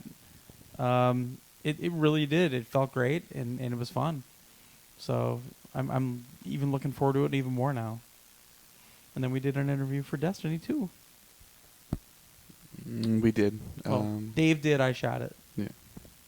Not a whole. Didn't get a whole lot of Yeah. info, but Got about 5 minutes. yeah, So we'll put that up. different guy. So not Yeah. Deej, not Urk. So. Yeah, Luis. I don't remember his last name. But Yep, and I did the whole interviewer thing. Oh, introduce yourself because I don't know how to say your name. That's the way to do it. Then you don't mess it up. How are your mic holding skills this year? So last year He was so paranoid about this. Last year when I interviewed Irk, Glenn's like, "Hey, you did a really good job. You asked some good questions and you did all this stuff." He's like, "However, you were holding the mic a little farther away from the." Yeah, and I was telling him, I go, my depth perception of holding the mic out from my angle, it looked like it was close enough. And then when I looked at the video, I'm like, oh, okay, it wasn't. Like you could put another microphone between the guy's mouth Yeah. where I was holding it. So And this time it was up his nose. yeah, So that time it didn't. it was happen. literally like this close, and I had to like try to go turn the volume down, and the problem is with my hand and everything, I'm trying to cradle it in my left hand so I can get to the volume control, and the camera kind of bumps a little bit, and I'm like, great, I'm the one that ruined it. Yeah. But So I just felt like I needed to be like Destiny is with everything else when they patch something and just overcorrect. yeah, there you go, completely. I think that's worthy of the glasses. You can put those back on. No, because he's speaking the truth. Yeah, that's straight fact. No, This it was gun is cool. terrible. Now it's the best gun in the game. No, they were really nice about everything, and it was a lot of fun, and thank God Activision had some pizza up there because I had not eaten at all today. So I had a couple pieces of pizza, and then I grabbed a little dessert thing, and it fell apart in my hand. Like I had it in my hand, I Can't take a take bite. Glenn to any nice places. I take a bite, and the whole top layer of it like just falls off, like bunk. I'm like, what the fuck? You got to play Destiny 2, though, didn't you, Andy? Yep. Yeah, you played PvP, didn't you? Dave got me into play PvP. It's because Dave's got all the contacts. So it was He- the. You send me the out. most- You send me on all these wild trips, and you wonder why I know all these people. It was that new mode, the Countdown. Huh? Countdown. Countdown. Yeah. Final countdown. Their version of Search and Destroy, like we talked about Yeah, the other day. exactly. Yeah. It was pretty cool. I was playing a hunter with the golden gun, So, well, and we got our asses handed to us. Nice. did you get to use your super? No. No. Yeah. It was me and a couple other, I think, media guys, and then the last 4 people in the line, they were attracting all of the employees, and all the employees knew them, and I think they were like big time streamers or whatever, because they got Oh. in there and they were just like wiping the floor with us, and out of like I think it was like best of first person to get to 6 points or whatever. Correct. Andy, We only got a single people that are point. streamers are the best at video gaming ever. I know, huh? So, and you That's just why they proved should it. get all of the everything at E3. Yes, they should get everything. We're Like the we're guy that got we're, ups- we're like yellow badges to them. We are. Like the guy that got all upset walking away from the Activision booth. He was like, he had a yellow badge on. He went to the media desk and was trying to do something, and we were kind of like mocking him a little bit, like, "Oh, bro, I have a Twitch account. I got 4 followers. If I talk my brother into it, I can get a 5th." I will give credit to whoever dealt with the security personnel on the E3 floor. Yeah. They definitely realized what they may or may not have been up against this week, and they increased the size of their security guards. A lot of people were complaining about the lack of security overall, though. I mean, Yeah.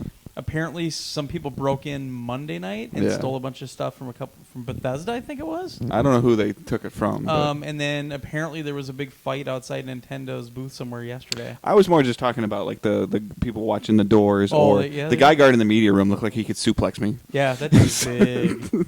I would never. And they rotated him with a guy just as big as Yeah. him. Oh, really? So, Yeah. I think they knew like the areas that may or may not be problematic, but like you were saying, like the lack of security in certain areas, which is surprising for me for Nintendo. There was either Activision people or there were security guards all over their booth. Like, Yeah. no, you need to walk away. You need to move over here. Yeah. You know. And the one thing that I realized today that I think maybe really bothers me, that I would really wonder.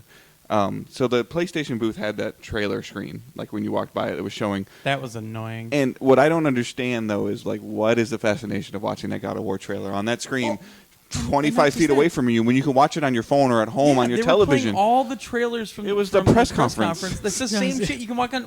There was a Beat me to dude. I swear to God, either periscoping it or recording it with his phone, and I wanted to go up and say, you can watch that on YouTube. That's right? like us uploading the press conference to our own YouTube No. channel. Yeah.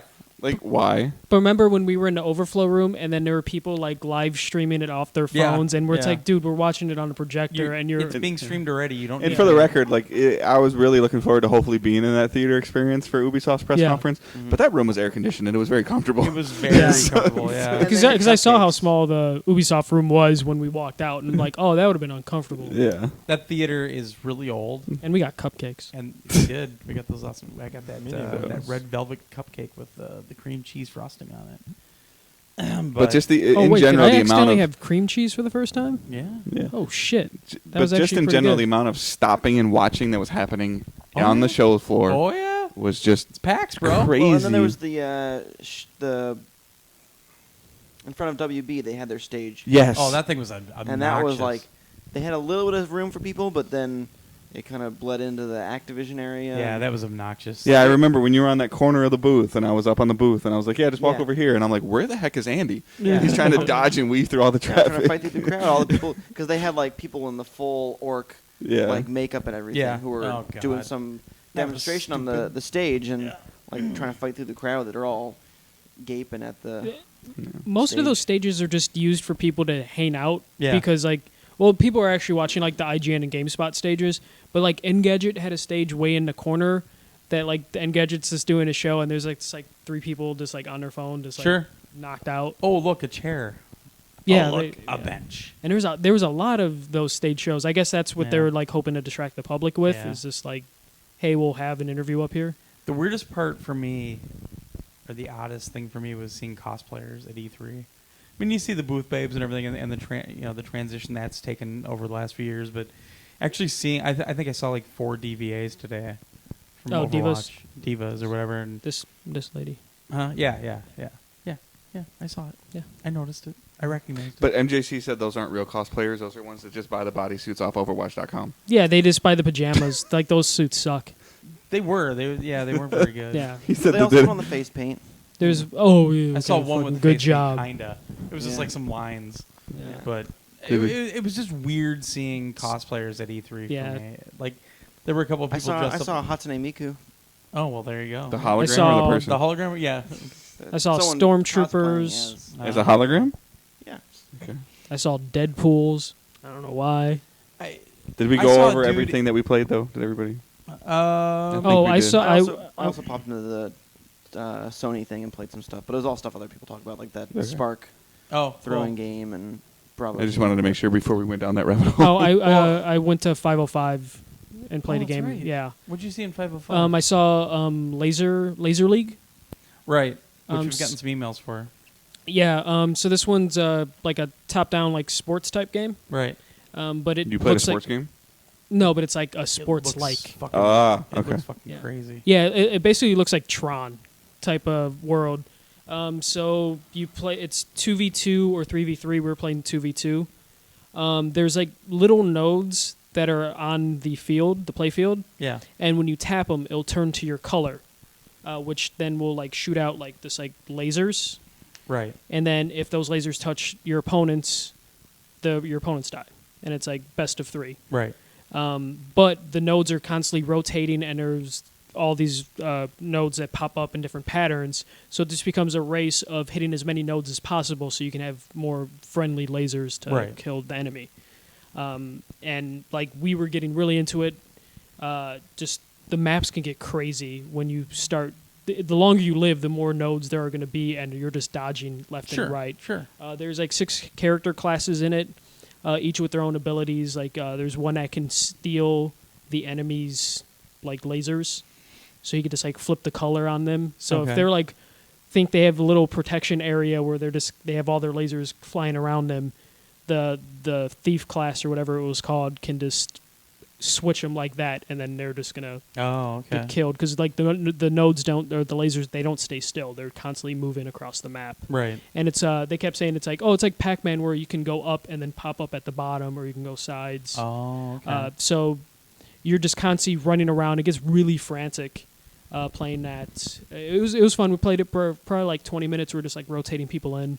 But it's pretty cool. It seems like it could be like one of those like competitive games. Like they were very much like, oh yeah, this is gonna be a good entry for esports, because of course Everything's says gonna that. be esports now. But I can see it being like a nice little distraction. Sure. It seems pretty cool. They had a bunch of maps that they're working on. There was no release date on that because they're still working on it. Yeah, the trailer looks cool and everything, but it's really tough to kind of figure out what the actual gameplay is because they do a lot of jump cuts in the trailer. Yeah. But it's that top-down view, and you just Sure. play like the little character. So it's just more about running around and avoiding the lasers. Okay. Because I saw the trailer, and it was kind of hard to tell what was happening as well. but once you see it in motion in front of you, you instantly get what you're supposed to do. Okay. Did you talk about? I might have missed it, but did you talk about Ace Combat? You played Ace Combat? I did, and then I see this question. Yeah. Ace Combat isn't full VR, right? Only has a VRB mode. I did a campaign mission in VR, so that may be It one might of the be reasons an either or thing, maybe that you can like it maybe, knows if you have play the game without VR now. That Right. was the whole thing. It was originally we talked about this like turning Monday the AC night. down now. God damn it! Like Monday night, we talked about how it used to be VR only, and now it's actually playable not in VR. Are you sure it was VR only? I thought when they announced it at PSX, Yeah, Right, they announced said it VR. during the VR they said presentation. it was also VR.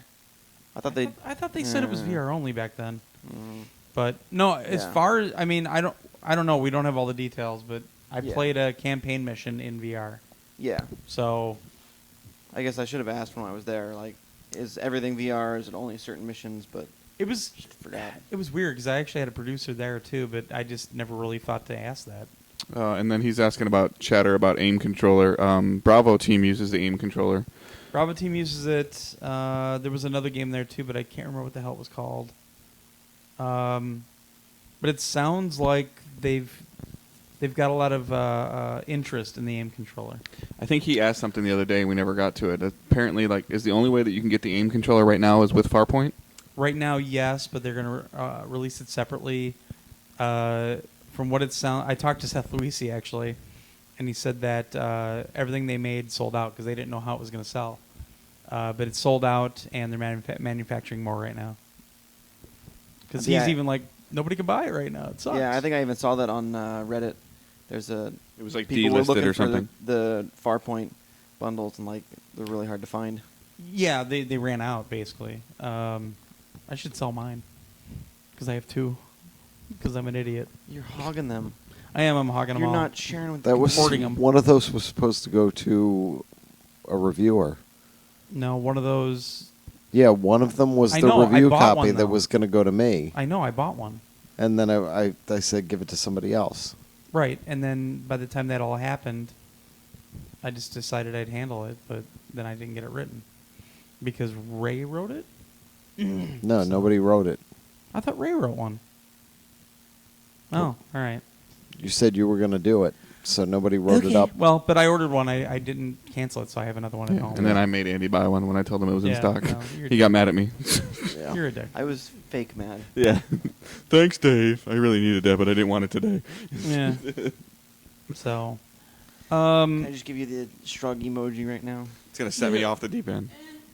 great. Now you pissed Keith off. Way to go. Yeah, it was funny that it came up because Seth actually brought that up. He's like, "Yeah, I wish they'd make more so people could buy it." When I used it with Bravo Team, it was pretty I intuitive. like it. That was the Yeah. first time I had ever had to use it. It was pretty intuitive. There I was it still is. trying to figure out the best way to hold it because like you guys were talking last week about Farpoint getting like a left-handed mode. Right. Yeah. Right. So you could use Which the back, is interesting for me because I'm the back left-handed. analog. so- But I just Yeah. teach myself to do everything the right-handed world way.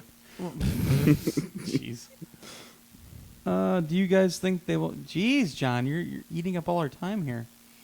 Do you guys think they will make a new bundle? GameStop says it's a deleted item, delisted item. Number one, never believe GameStop for anything ever. They are going to do a new bundle with that Bravo Squad, whatever it is. Bravo team. Bravo Team. And It I don't sounds know. like they're going to do a bundle for that.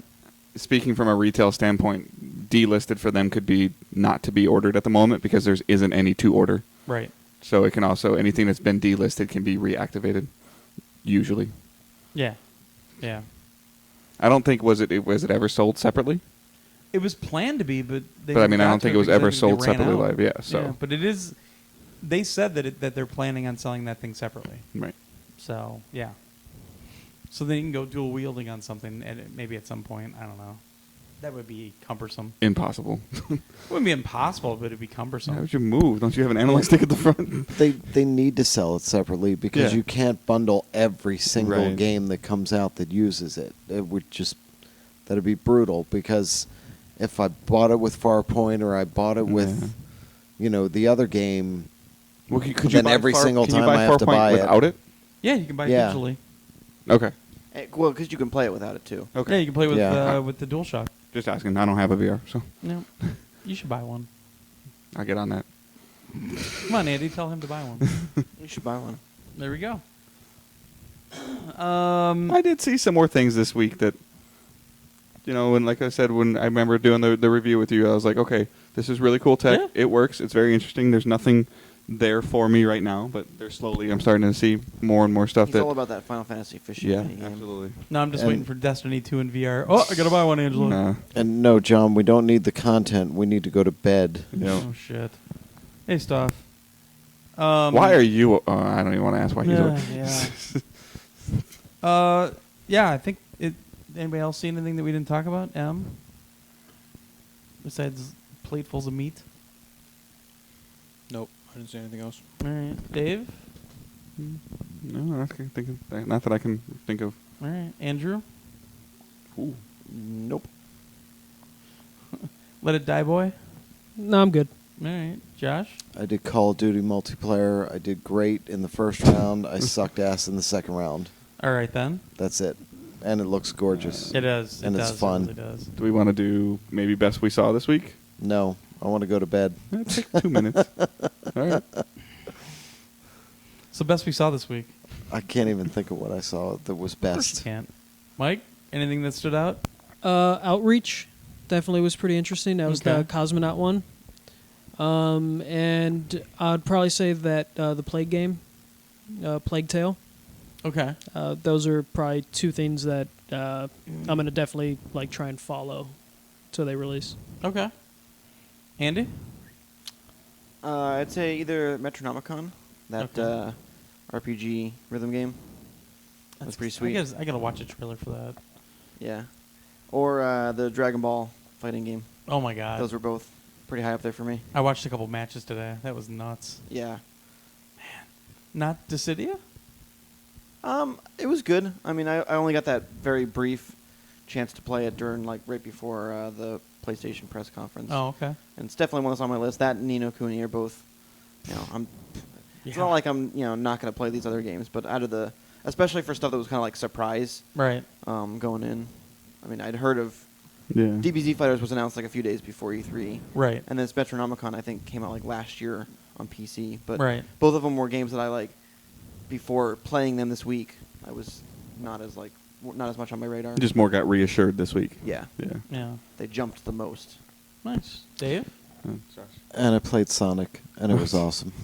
Which one? Because there's 3. I forget which, the Mania? one that they gave me the poster for. Force. Sonic Force. Force, yeah. Yeah, it was really cool.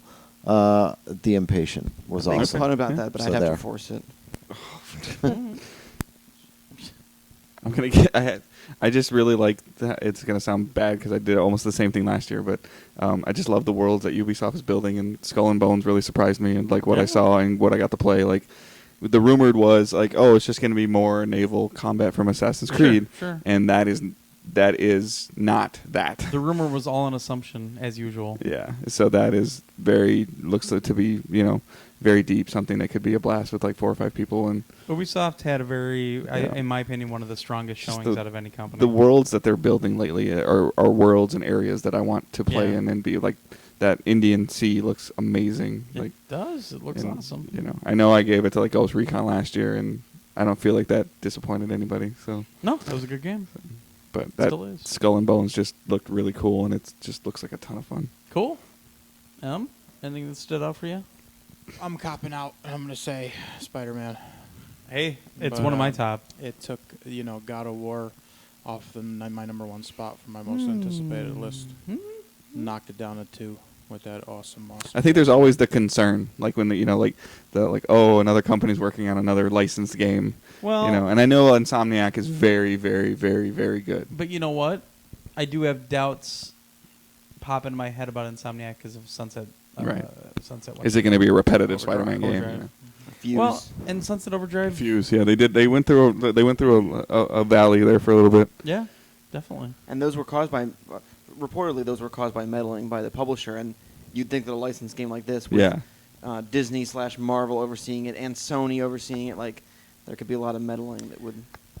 But The way Brian talked, he said that it's exactly the opposite. Though, Yeah. so Yeah. The guy who's in It was charge just a of fear, Marvel, you know. the guy who's in charge of Marvel now seems like, or Marvel Gaming Division, Yep. seems like he really cares about. he used to work at Naughty Dog. Oh, really? Yeah, it's like actually- Bill Rose or something. Oh no, it's a different guy that works for him. But, something like that. Yeah. Yeah, Eric actually works for them now. So, it sounds like they're working very well with everybody. So it's definitely one of the top 3 I've seen this week. The weird thing is, like, most of my top are all Sony games, and Skull and Bones is on there too. Well, but their first parties are fucking awesome. They are. I mean, I'm interested in Forza 7. It looked good today when I was watching it. I still think it's going to drive like trash, but we'll see. Sure. Yeah. AAA trash, trash. AAA trash. But sorry, Em, what were you saying besides Spider-Man? That I'm warming up to the VR stuff. All these appointments that I did have me feeling like it could be cool. I just don't know where it's going to land with, I think, people expecting big AAA games for it to justify a $400 purchase, but really you're getting, like, just cool experiences still. And they're fucking cool. But I think there But are maybe not for some variants from $500 that cool. ideology. I mean, Farpoint is a full-fledged true. game. It's a great game. Yep. And not being here since 2015, I feel like it was weird for me that Microsoft wasn't in the same hall with Sony and Nintendo. That's weird for us. But 'cause they they used were- to not be over there. That's the funny thing. They used to Yeah. be in South Hall. They were there last year, so that's weird for all of us. EA goes from having a booth with 2 floors to not even really being there. Not there at all. Well, they weren't there at all. Yeah. Plus, then we could hear when we walked into the South Hall because they used to be just obnoxiously loud. There was stuff that I couldn't see the first 2 days because there was so many damn people. Yeah. That I didn't even notice until today. Not really much to do without appointments outside of waiting in lines. I'm not used to that. I think it was one of you put it really well, or somebody else I talked to, but about the whole crowd thing. Somebody said, "But you're never going to find chatter like this." That was me. Yeah, but you're right. You couldn't just walk up to a game or find this little indie thing. Even at the Indiecade was crazy when I walked by it. It's that level of discovery is gone, in my opinion. Yeah, now it's just It's fucking PAX. No, you just have to heavy appointment. Like that's the only way now. Yeah. Anyway, sorry. Everybody I talked to that was kind of on the industry side all said the same thing, where this needs to be like Gamescom, where days are split. They have days for the public and then days for business. And Yeah, days it's for usually the media. last day is public. But everybody who works E3 doesn't even want to see it extended a minute, I'm sure, Nope. much less more days. So it's interesting to see what happens next year. I remember the year that I went to PAX and it was over Labor Day weekend, so they extended PAX to that Monday. That was my favorite. I went to a PAX that way too, and it was great. But it's funny because like all these publishers didn't realize that because they were so used to the regular schedule. So there were a couple of people who were like, "Why aren't we breaking the booth down yet? We got to be open tomorrow again." So we're like, "What?" Everybody was pissed. PAX was a ghost town the year I went, and that Monday was Labor Day. There was no one there. It was great. All right, what was the best thing you saw, Glenn? My standouts for the Sony side: Spider-Man, Detroit. Knack 2 was a great surprise. Star Wars Battlefront 2, I think, is going to be really good. Project Cars 2, I'm excited as hell for. That Archangel for VR was really good. I just don't know how good it's going to be long term. But I really enjoyed that one. And I'm trying to think of what else. I mean, there was so much I saw. Surprisingly. I think that Sea of Thieves for Xbox One is going to be really cool. I'm excited for that one. Skull and Bones. Far Cry 5, dude. Yeah, Far Cry 5 is in my top 5. If he goes long enough, he'll name every game that was at the show. No, there was a lot I didn't mention. There was a lot I saw that I wasn't really that thrilled with. He's got the exhibitor fucking thing open right now, guys, and he's just reading the list. God damn it. No, I mean, but a lot of this I stuff like was media announced room. last year. There weren't any humongous Yeah, surprises. I feel like the theme of this year was just reassurance. Actual gameplay and some release windows. Yeah. Yeah. I mean, I'm cautiously optimistic on a few like Forza Yeah. 7, I think it is. and- Sony better have some dates at PSX. Oh, I'm sure they will. Or new stuff. Like no, like dates, like Yeah. January 28th. You know. Available today.